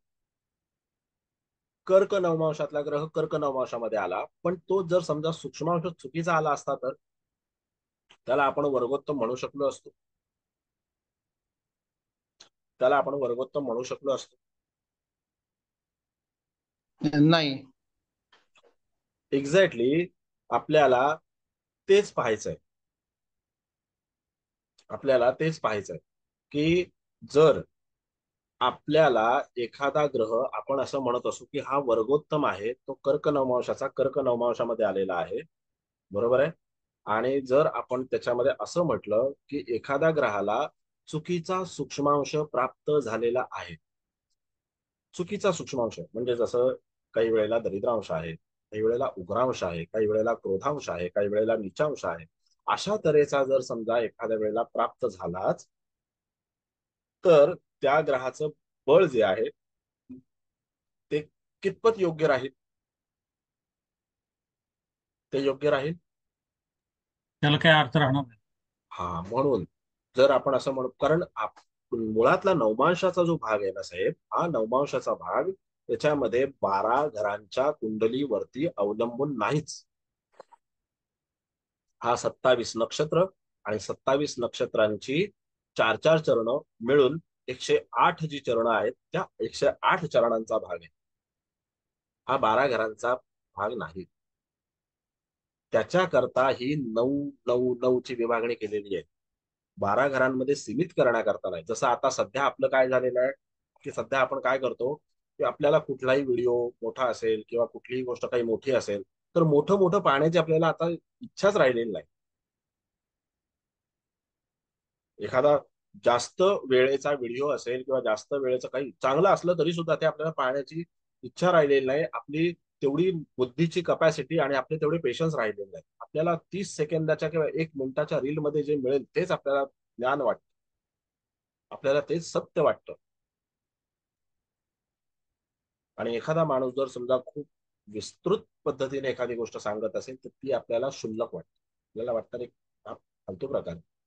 म्हणजे माझ्या संपर्कामध्ये आतापर्यंत मला एकच व्यक्ती अशी दिसली जी रील पाहतच नाही. नांगरे. नांगरे साहेब मला एकदा बोलले की नाही सर मी रील पाहतच आहे. म्हटलं वा, नाही मी पाहतो रील, कॉमेडी कधी कधी पाहायला मला आवडतं, पाहतो. सर मी पण नाही बघत. ग्रेट. नाही बघत तर चांगलीच गोष्ट आहे. पण आपली बुद्धिमत्ता ती तेवढ्याच याच्यामध्ये सीमित झालेली आहे. आपल्याला कसं लगेच शॉर्ट मध्ये हवं असतं, पटकन आत्ता उचललं आत्ता खाल्लं, चावून चावून गिळून टाकलं, पण स्वाद तसा येत नाही. व्यवस्थित जर आपण जेवण जेवायला बसलो तर प्रत्येक पदार्थाचा उत्तम रीतीने आस्वाद घेत जर आपण जेवण जेवलो, कुणाशी न गप्पा करता इकडे तिकडे न बघता, तर त्याची चव ही निराळीच लागते.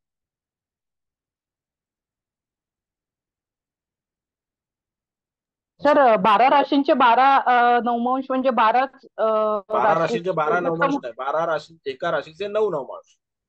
हा नाही नाही, वर्गोत्तम होण्यासाठी तर आपण त्यांना कुठलं हे मिळाले असं बघून पण तपासू इथे शकतो ऍक्च्युली. वर्गोत्तम ही संकल्पना ही 12 घरांच्या चार्ट साठी आलेली आहे, ही 108 नवमांशाच्या चार्ट साठी आलेलीच नाहीये. हा तिथे तिथल्या तिथेच कुडबुड कुडबुड करण्याचा कार्यक्रम आहे, तो इथे आलेलाच नाहीये. इथे त्याला एंट्रीच नाही. लक्षात घ्या.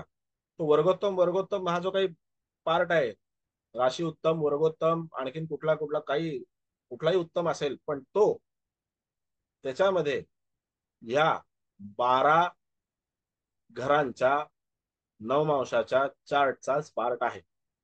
108 नवमांशाच्या चार्टचा पार्ट नाही. याची चव वेगळीच आहे. याची चवच वेगळी आहे. मी तुम्हाला मगाशीच सांगितलं की या चार्ट मध्ये काय दडलेलं आहे,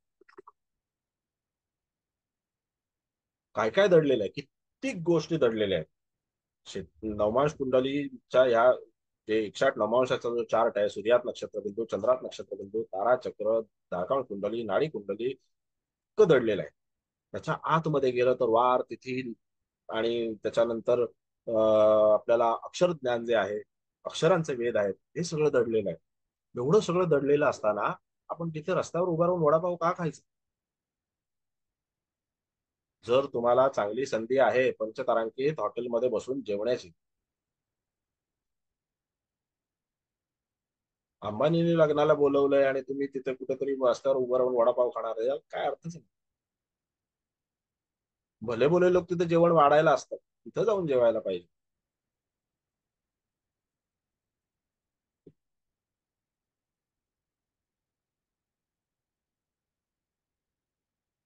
बोला.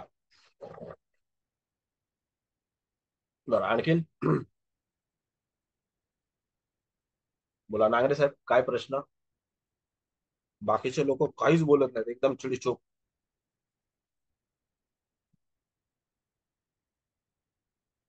माया मॅडम बोला.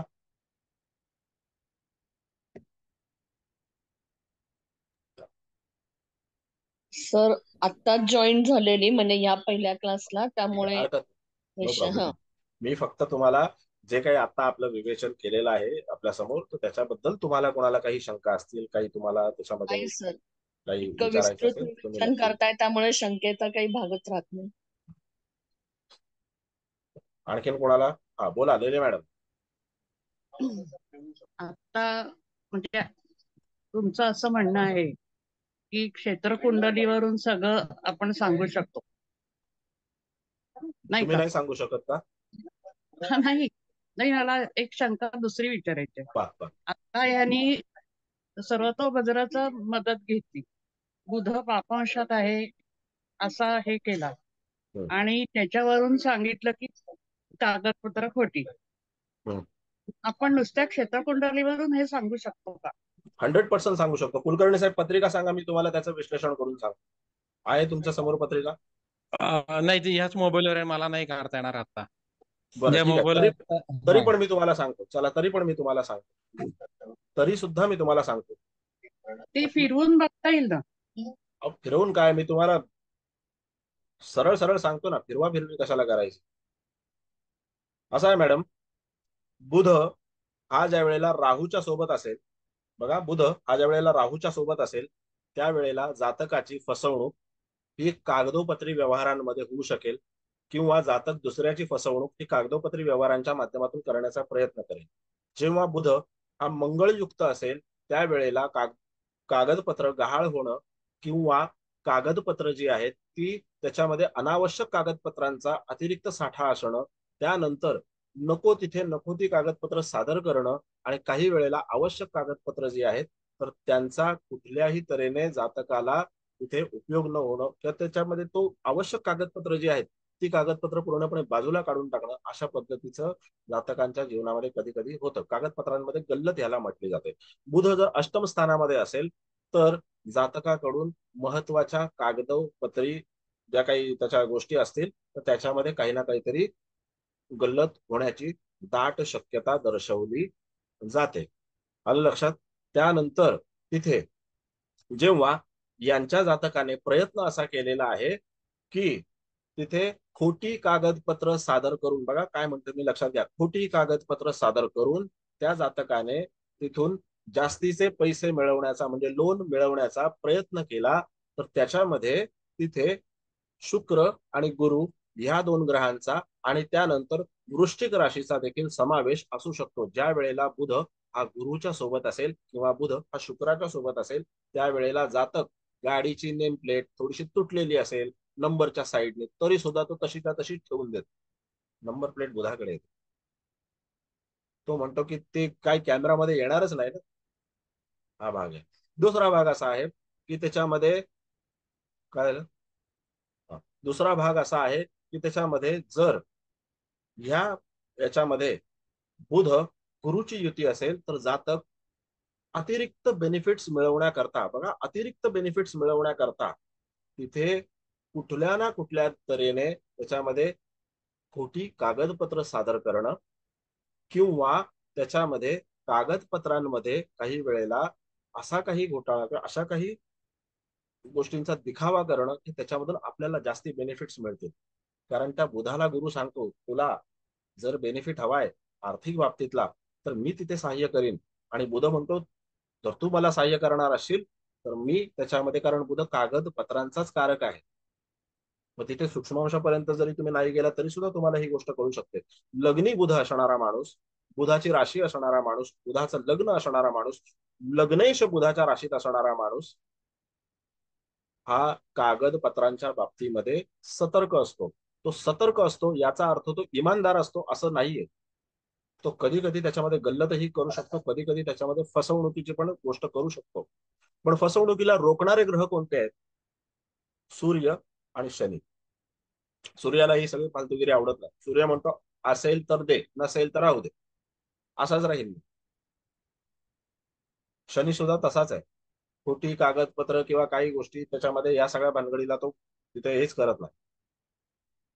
जर बुध शनीच्या सोबत असेल तर माणसाकडून योग्य तोच कागदपत्रांचा पुरवठा होतो, योग्य तीच कागदपत्र साठवली जातात आणि योग्य तीच कागदपत्र सादर केली जातात. सूर्याच्या सोबत असेल तरी सुद्धा. आता मोस्ट ऑफ द टाइम बुध हा सूर्याच्या सोबतच असतो, पण ज्या वेळेला तिथे गुरु सारखा ग्रह हा राशीच्या माध्यमातून, चंद्र राशीच्या माध्यमातून, लग्नाच्या माध्यमातून, बुधासोबतच्या युतीच्या माध्यमातून किंवा शुक्र सुद्धा जेव्हा आपली करामत दाखवतो त्यावेळेला अशा काहीतरी गोष्टी होतात. माणूस आपल्या फायद्याचा विचार करतो. बुध हा व्यवहाराचा कारक आहे, शुक्र हा लालसेचा कारक आहे, गुरु सुद्धा लालसेचा कारक आहे, आणि गुरु हा बेनिफिट मिळवून देण्याची हमी असणारा ग्रह. लिहिले मॅडम? आता फलादेश गुरुचं काय ते सांगितलं आता कळलं रेकॉर्डिंग नाही. मध्ये ऐका. आहे का, देणार का याचं? जेव्हा देईन वर्षभराने तेव्हा ऐका. बर, ठीक आहे. सर त्याच्यामध्ये नाही म्हटलं बुधाबरोबर तरी बिघडलेला चंद्र असेल तरी पण असं होऊ शकतं ना, कारण चंद्र त्याला बुधाला तसं करायला. चंद्र असं काही करत नाही मॅडम. चंद्र आधी तिथे रडून अर्धा होतो. बुधचंद्र युतीमध्ये बुधचंद्र असेल तर असं काही होत नाही, पण बुधचंद्र असेल तर बुध घाबरतो, बुधाला भीती वाटते. मनात विचार जरी आले तरी सुद्धा करताना भीती वाटते. आता इथे उपस्थितांपैकी काही लोकांनी तर नक्कीच पत्रिका पाहिल्या असेल. जर त्यांच्या समोर उदाहरणं असतील तर त्यांनी तिथे दुजोरा द्यावा, नाहीतर पत्रिका पाहाव्या. कोणीच नाही पत्रिका पाहिलेल्या अशा. सर बघितलंय तुम्ही जे बुधाचं सांगितलं ना ते बघितलंय. कागदपत्रांची फसवणूक त्याच्याकडनं पण चूक झाली आणि तो फसवला सुद्धा गेलाय. मग त्याचा बोधक काय स्थितीमध्ये आहे थोडस मला एक. बुध बुध राहू बरोबर आहे. या मॅडम. बरं आणखीन कुणीच अशी पत्रिका पाहिली नाही. सर सर मी कमाल सांगू. वाटते तुम्ही ज्योतिषी लोक आहेत. बरं बोला. सर आपला माझा पुत्र रवी जरा बरोबर आहे. जोरात जोरात जोरात बोला. रवी बरोबर. आणि मी गव्हर्नमेंटच्या स्कीम मधून आहे ना लोन घेतलेलं. प्राईम मिनिस्टर रोजगार योजनामधून गव्हर्नमेंट कडून मला लोन मिळालेलं. तुम्ही सांगितल्याप्रमाणे गव्हर्नमेंट कडून मला लोन मिळालेलं, पास झालेलं. आणि मी कुठलीही आणि तिथे असं खोटी कागदपत्र मी कधीच दिली नाही. जे काय असेल ते समोर मला पास झालेलं.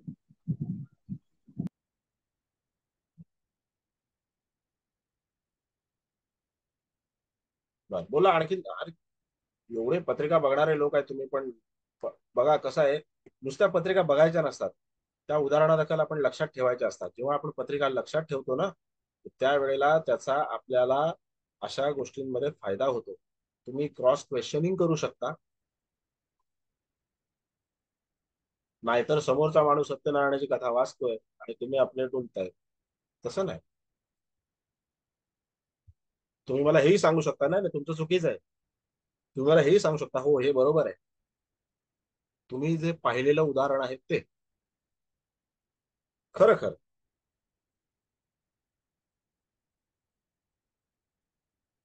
बोला आणखी. सर गुरुप्रधान व्यक्ती आहे आणि ती लबाडे हे सुद्धा अनेक वेळेला बघितलेलं आहे. म्हणजे बऱ्याच वेळेला हे मला बघण्यात आलंय की गुरुप्रधान व्यक्ती आहे, गुरु इकडे आणि तिकडे लग्नस्थानी आहे आणि महालबाडे व्यक्ती आहे. बघा आता मी तुम्हाला एक गंमत सांगतो. आता निवडणुका झाल्या बरोबर. त्याच्यामध्ये एक व्यक्ती अशी संपर्कात आली. त्या व्यक्तीच्या लग्नी गुरु मिथुन राशीचे. त्या व्यक्तीने तिथे त्या प्रचाराच्या याच्यामध्ये असं नाणे ठिकाणी होत असेल तर माझ्या संपर्कात आलेली पाहण्यात आलेली ही गोष्ट आहे. त्याने तिथे 4-2 लोकांची नावं अशीच त्याच्यामध्ये टाकून दिली. 4-2 लोकांची नावं अशीच टाकून दिली. त्यांना अर्धे पैसे दिले, आपण अर्धे पैसे घेतले. ते लोक प्रचाराला प्रत्यक्षात कधी गेलेच नाही. होतं असं. होतं असं. मग लग्नी गुरु आहे म्हणजे तो माणूस एकदम शुद्धच आहे, सकाळी उठल्यावर पहिला गोमूत्रच पितो असं नाहीये. असं नाहीये. मिथुन रास पण कारणीभूत आहे त्याला. मग तेच तर मी तुम्हाला सांगतोय. मिथुन राशीचा गुरु, बुधाच्या राशीतला गुरु. तर मी एक उदाहरण सांगू का. एक व्यक्ती आहे त्यांचा बुध राहू धनु राशीमध्ये व्ययस्थानामध्ये आहे. बुध राहू आणि रवी. तर ते कागदांची अफरातफरी करून त्याच्यावरनं इन्कम म्हणजे त्यांचं भाग्यच म्हणजे धनु राशीतले हे तिन्ही ग्रह व्ययस्थानात आहेत. तर ते कॉर्पोरेशन मध्ये हे सगळं असं करून कागदपत्रांची हे करून जे काही आहे म्हणजे हे करून एजंट म्हणून काम करतात ते. आणि बरोबर. लग्नी तुम्ही म्हणताय तसं गुरु आहे, शुक्र गुरु आहे लग्नी मकरेचा. तर तुम्ही म्हणताय तसं आहे की जे काही क्लिअर टायटल करून देणं, 7/12 नाव घालणं काढणं, व्हॉट एव्हर म्हणजे जे काही जे लँडशी जे जे जे रिलेटेड काय गोष्टी आहेत. असेल त्याच्यामध्ये ते सगळं. आता त्याचं मी तुम्हाला पत्रिका थोडीशी विश्लेषण करून सांगतो. जी जी पत्रिका आता तुम्ही सांगितली त्याच्यावरून. मकर लग्न आहे. मकर लग्न हे सरकारी कामकाजाशी निगडीत येणारं लग्न आहे. पृथ्वी तत्वाचं लग्न आहे. त्याच्यानंतर हे लग्न सरकारी कामकाजाच्या मध्ये स्पेशली जागा जमीन जुमला प्रॉपर्टीज ह्याच्या बाबतीमध्ये काम करणारं आहे. लोकसेवेचं काम करणारं आहे. सरकारच्या क्षेत्राशी किंवा सरकारच्या ऑफिस कचेरीच्या रिलेटेड काम करणारं आहे. सरकारी लोकांशी संबंधित काम करणारं लग्न आहे. राशी तशीच आहे ती, कारण ती शनीची राशी आहे. त्याच्यानंतर या व्यक्तीच्या भाग्यस्थानामध्ये येणारी राशी कोणती तर भाग्यस्थानामध्ये येणारी राशी कन्या राशी आहे. आणि ती कन्या राशी आपलं भाग्य निर्मित करण्याकरता अगदी एकदम भरभक्कम मोठं पाऊल नाही उचलणार, तर शनीच्या तत्वाने आणि बुधाच्या तत्वाने थेंबे थेंबे तळे साचे ह्या तत्वावरती पुढे जाणार. अगदीच एकदम भस्कन सगळं काही मिळवेल का? नाही. हळूहळू शांततेत, एकदम प्रवास कसा शांततेत. म्हणजे तो अगदी बरोबर आहे, अगदी लालबाई बरोबर. यादवचा डायलॉग आहे ना कंपनी मध्ये, यहाँ से गोली बाहर वहां से जान बाहर, किसी को कुछ पता नहीं चलता, तशा पद्धतीने. मग त्यामध्ये तिथे जर समजा आपण पाहिलं तर कन्या राशीचं तत्व असं आहे की व्यवहार, कागदपत्र, इतरांच्या मीडिएटरशिपचं काम करणं, हे कन्या राशीचं तत्व आहे. आणि त्याच्यानंतर हाच कन्या राशीचा बुध राहुयुक्त होऊन व्ययस्थानामध्ये आहे. बरोबर आहे. आणि तो कुठल्या राशीत आहे तर धनु राशीत आहे. धनु राशी कालपुरुषाच्या कुंडलीमध्ये तिथे भाग्यस्थानामध्ये येणारी राशी, आणि ती राशी राहुयुक्त आहे. आणि ती राशी ज्या वेळेला राहुयुक्त आहे तर त्यावेळेला राहूचं काम काय आहे, मी तुला मिळवून देईन पण माझ्या म्हणण्यानुसार वाग, मी तुला मिळवून देईन पण माझ्या म्हणण्यानुसार वाग, हे राहूचं तत्व आहे. त्यानंतर तिथे बुध सहज रीतीने हे तत्व मान्य करतो, कारण तो त्याचा मित्र आहे.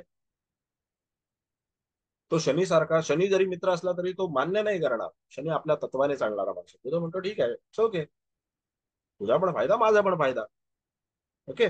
मग त्याच्यानंतर मग इथे सगळी ती काय तुम्ही जे म्हणालात की अफरातफर, गडबड घोटाळा सगळं काही होतं, ते या कारणास्तव होतं. आणि आणि जसं चतुर्थात आलेलं आहे, निळशेचा मंगळ आहे. आणि जसं आलेलं आहे, हेही लक्षात घ्या मॅडम, जसं आलेलं आहे तसं हळूहळू निघूनही जाणार आहे. बघा मी काय म्हणतो गेलं लक्षात सर, घ्या. गेलं. Yes. खूप हे होतं आधी काय काय, पण हा, हे आता पूर्ण यालाच पूर्ण म्हणतात, म्हणजे यालाच म्हणतात ग्रह आणि त्यांची किमया. ह्यालाच ग्रह म्हणतात आणि त्यांची किमया म्हणतात. आता कोण असं म्हणू शकेल की, आता मी सगळे ग्रह पण नाही विचारले, फक्त आपल्याला किती ग्रह कळले, 2 ग्रह कळले. लग्न राशी, व्ययस्थानातली राशी, ही लग्न राशी कळल्याच्या नंतर सगळ्याच राशी तुम्हाला कळतात, आहे का?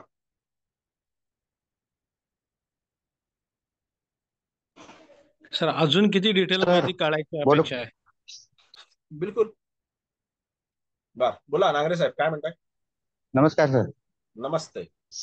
सर बऱ्याच पत्रिकांमध्ये तुम्ही शिकवल्याप्रमाणे बुध मंगळ एकत्र असेल, जसं आता सार्बियाचा माझा मित्र 2 वर्ष त्याच्या विजाचे कागदपत्रांचा साहेब एक घोळ मिनिट हा. करून. एक मिनिट हा. साहेबराव कोण आहे? साहेबराव, साहेबराव आता जॉईन झाले. साहेबराव,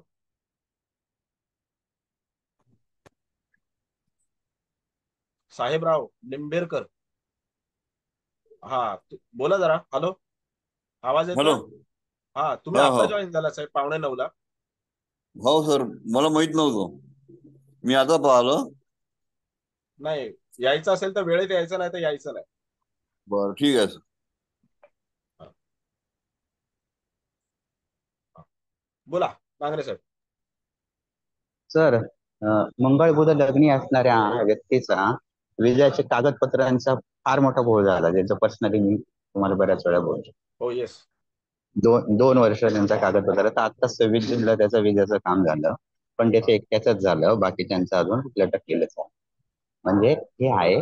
दुसरं उदाहरण सर, बुधाच्या राशीत कन्या राशीत मंगळ घरात धनस्थानात आहे. त्या व्यक्तीच्या दीराने घराची कागदपत्र चोरली.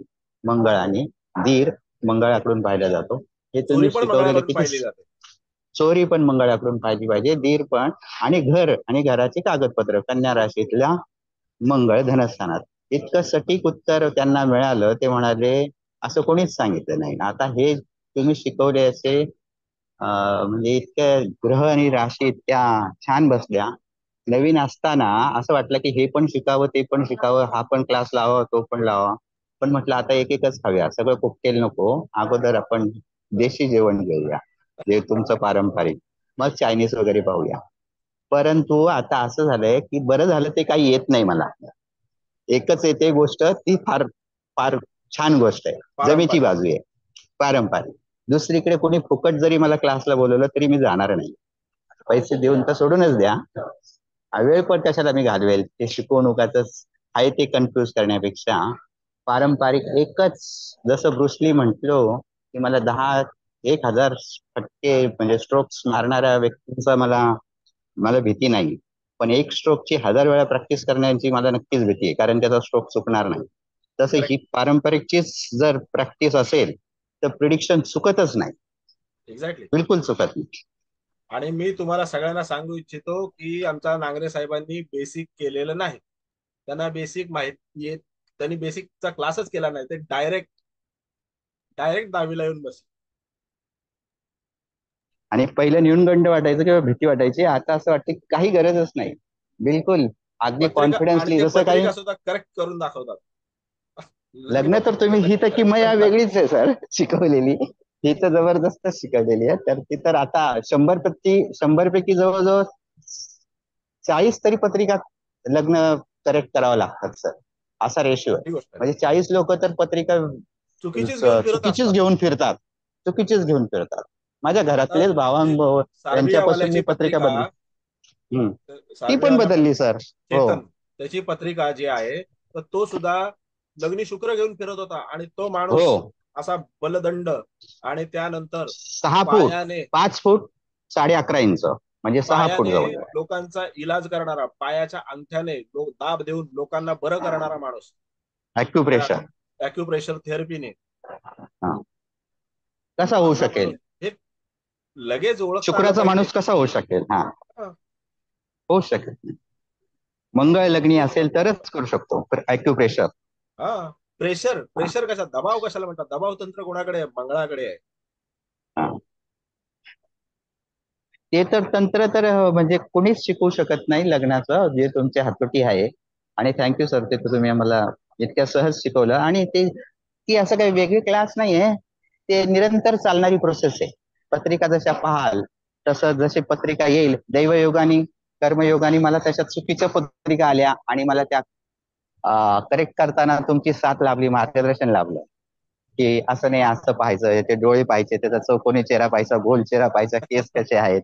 आणि त्यामुळे आज प्रत्येक ज्योतिष कशाबरोबर कशाने खातात. आता माझं निरीक्षण एखाद्या त्या व्यक्तीचं अगोदर पहिलं निरीक्षण करतो मी, उंची काय आहे, त्याचं पोट कसं आहे. तर गुरुनी तुम्ही मंगळाचं पोट आणि गुरुचं पोट किती जबरदस्त सांगितलं. आता येताना जाताना माझं लक्ष तिकडेच असतं, कोणाची फिगर कशी आहे आणि त्याचा काय असेल प्रभाव, मंगळाचा आहे की बुधाचा आहे की गुरुचा आहे. खूप छान सर. आता एका व्यक्तीचं मंगळभूत पंचमात होते, म्हटलं कागदपत्रांची काहीतरी घोळ होईल. त्याची मुळातच पत्रिका चुकीची, म्हणजे सकाळी 9:15च्या ऐवजी म्हणजे मांडली ज्योतिष आणि 9:15ची लिहिलाय टाइम सकाळचा, पण लिहिताना 9:15 लिहिले आणि मांडताना रात्रीची 9:15ची मांडली. मी 2 वेळा 2-3 सॉफ्टवेअर मध्ये चेक केलं. म्हटलं हा इथूनच सुरुवात झाली बाबा तुझ्या कागदपत्रांच्या घोळाची. तुझी जन्मपत्रिकाच घोळ करून ठेवली. तो पण आश्चर्यचकित झाला. हेच पत्रिका बघणं असतं, हेच पत्रिकेमध्ये पाहायचं असतं. आपण काय करतो, ह्याच्यात उत्तर मिळत नाही ना, आपण हे याच्यात नाही उत्तर मिळत, मग हा चार्ट बघ, तो चार्ट बघ, तो चार्ट बघ, असे 15 चार्ट बघतो. शेवटी उत्तर मिळत नाही, जातक कंटाळतो. तो म्हणतो जे आता परमेश्वराने योजलं असेल तेच होईल, ज्योतिषाकडे जायचं नाही, वेळ पैसा घालवायचा नाही. एकाने तर मला सांगितलं, सर 10 पैकी 8 बोटांमध्ये अंगठ्या आणि गळ्यामध्ये पण रत्न घातलेली आहेत, पण तरी सुद्धा मला काही अजूनपर्यंत एकाने सांगितलं नाही असं की त्याच्यामध्ये तुला हे रत्न योग्य आहे आणि याच्यामध्ये तुला असं असं मिळेल. मी म्हटलं जे घातलेत ना, आता पैसे खर्च करून ते ठेवून द्या म्हटलं. आणि म्हटलं आता तुम्ही या मार्गाने वागायला सुरुवात करा. मग तो मार्ग कसा कळला? त्याला अमुक एका गोष्टीचा मार्ग सांगणं हे कसं कळलं? जेव्हा त्याची पत्रिका करेक्ट केली आणि त्याला सांगितलं की तुला लोखंडाच्या संदर्भातल्या ज्या कामकाजामध्ये यश आहे. तो म्हणाला मी लोखंडाचं काम करत होतो, एकाने मला सांगितलं की करू नको, 7.5 मध्ये सोडून दे. काय सांगितलं? 7.5 मध्ये सोडून दे. म्हणतो गेली 7-8 वर्ष मी ते सोडूनच दिलं काम, ज्याच्यामध्ये मला बरंच काही मिळत होतं. मग त्याच्यानंतर तिथे त्याला परत जेव्हा सांगितलं, तो म्हणतो आता परत मला कुठल्याही तुम्ही असं सोडून द्याल आणि 7-8 वर्षांनंतर एंटर कराल तर ते नाही चालणार. मग त्याच्यामध्ये तो परत आता त्याच्यामध्ये थोडासा वेग घ्यायला लागलाय. आता परत कॉन्टॅक्ट जुने हे करायला लागलाय, कारण त्याचं भाग्यच त्याच्यामध्ये आहे, त्याचं भाग्यच मेटलमध्ये आहे, त्याचं भाग्यच लोखंडामध्ये आहे. किसी को सोना रास आता है, किसी को चांदी, किसी को लोहा रास आता. हे ज्योतिषाला कळलं पाहिजे ना. आणि सर एक बोलू, येस बोला. तर अजून एक बऱ्याच ट्युशनच्या सिनियर लोकांची संपर्क येत आहे कामात. बोला. हा तर त्याच्यात त्यांचं राहू आणि शनी, राहू आणि शनी एकच जो फलादेश आहे किंवा पुस्तक तुम्ही मला पहिल्यांदा रेफरन्स देत त्याच्यात पण म्हणजे सगळीकडे. पण गेल्या 2 वर्षात तुमच्याकडे शिकून असं लक्षात आलं राहू आणि शनी किती भिन्न आहे, मंगळ आणि केतू किती भिन्न आहे. बापरे बाप. पण आजपर्यंत कोणीही सांगत नाही. ते मंगळ केतू एकच समजतात, राहू शनी एकच समजतात. स्पष्टपणे ते त्याच्यामध्ये लिहिलेलं आहे असं पुस्तकांमध्ये. तुमच्याकडेच फक्त शिकायला मिळालं.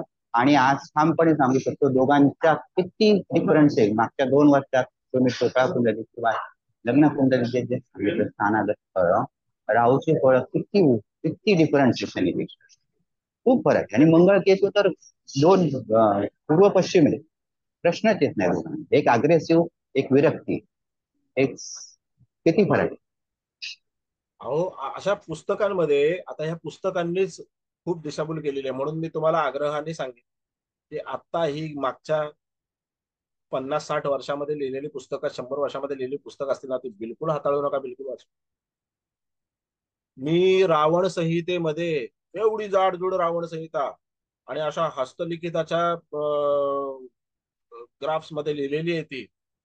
आणि असं दर्शवलं जातं की ती रावणानेच लिहायला बसला होता, नाही का.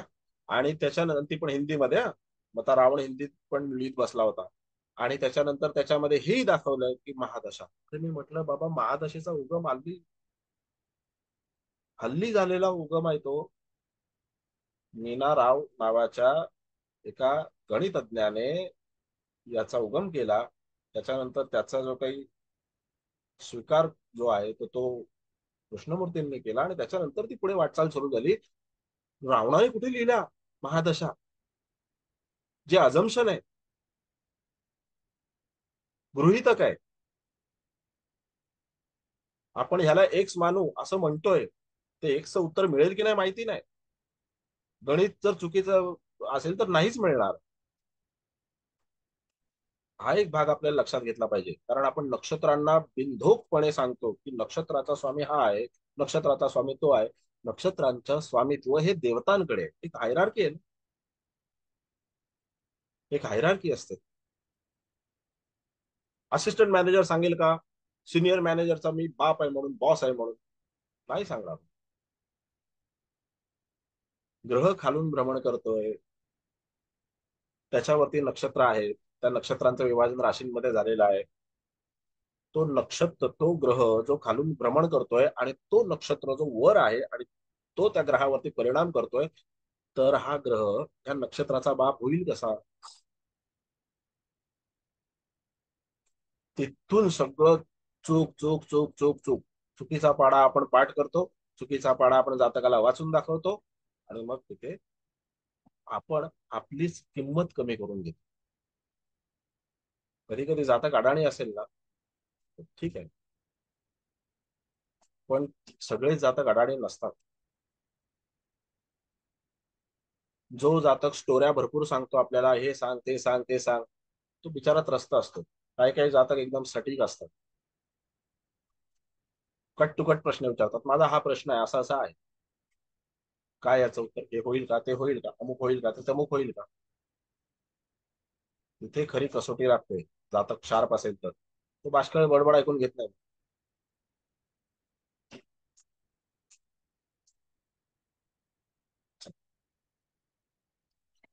असो, नवमांशाच्या बाबतीमध्ये तुम्हाला काही प्रश्न असतील तर तुम्ही नक्की त्याच्यामध्ये ते प्रश्न नोट डाऊन करा. पुढच्या वेळेला जेव्हा कधी लेक्चर होईल त्यावेळेला परत मी तुम्हाला आमंत्रित करीन. कारण हे जे लेक्चर आहे कॉम्प्लिमेंटरी, तर ते असं नाही की लगेच दुसऱ्या वेळेला होईल. मला जर मनात आलं तर काही वेगळा विषय घेईन. आज मला कुलकर्णी साहेबांनी सुचवलं म्हणून हा विषय घेतला. आता आणखीन दुसरा काही विषय माझ्या मनात आला किंवा आणखी विद्यार्थ्यांनी काही सुचवलं तर तोही विषय मी घेईन आणि त्याच्यानंतर आपण पुढची वाटचाल करूच. पण तत्पूर्वी जर तुम्हाला काही प्रश्न असतील तर ते नक्की काढा. मला फोन करून विचारू नका. जेव्हा लेक्चर असेल त्यावेळेला उपस्थित राहा. आणि 7चं लेक्चर आहे तर 7ला उपस्थित राहा. टीव्ही सिरियल सारखं किंवा टीव्ही तुमच्या घरामध्ये असतो, काम झालं की आता टीव्ही ऑन करून आपण बसायचं, तशा पद्धतीने काम करू नका. असा तर सर विद्यार्थी शिकणारा नाही. असा विद्यार्थी केवळ आणि केवळ वेळ घालवण्यासाठी आलेला आहे. मला वेळ घालवण्यासाठी आलेला विद्यार्थी नको, येऊ नका. शिकण्यासाठी यायचं असेल, यू आर वेलकम. सर थोडं नंतर ना बातकेश मार्केश वगैरे जे काय म्हणतात ना, त्याच्याविषयी पण जरा संकल्पना थोडी क्लिअर करा ना. आता जमली तर आता, नंतर पाहिजे तर नंतर. आता फार पण ते पण 5 मिनिटाचा वेळ राहिलेला आहे साहेब. नंतर आणि करा. पुढच्या वेळेला आपण नक्की बाधकेश, मार्केश आणि ह्या ज्या हा काही सगळ्या संकल्पना आहेत, तर त्याच्याबद्दल आपण कधी लेक्चर नक्कीच घेऊ. हो सर. Yes yes. चला, जय श्रीराम, धन्यवाद. जय श्रीराम. जय श्रीराम. Thank you sir. धन्यवाद. धन्यवाद सर. श्रीराम सर. शुभरात्री. धन्यवाद सर. धन्यवाद. जय श्रीराम.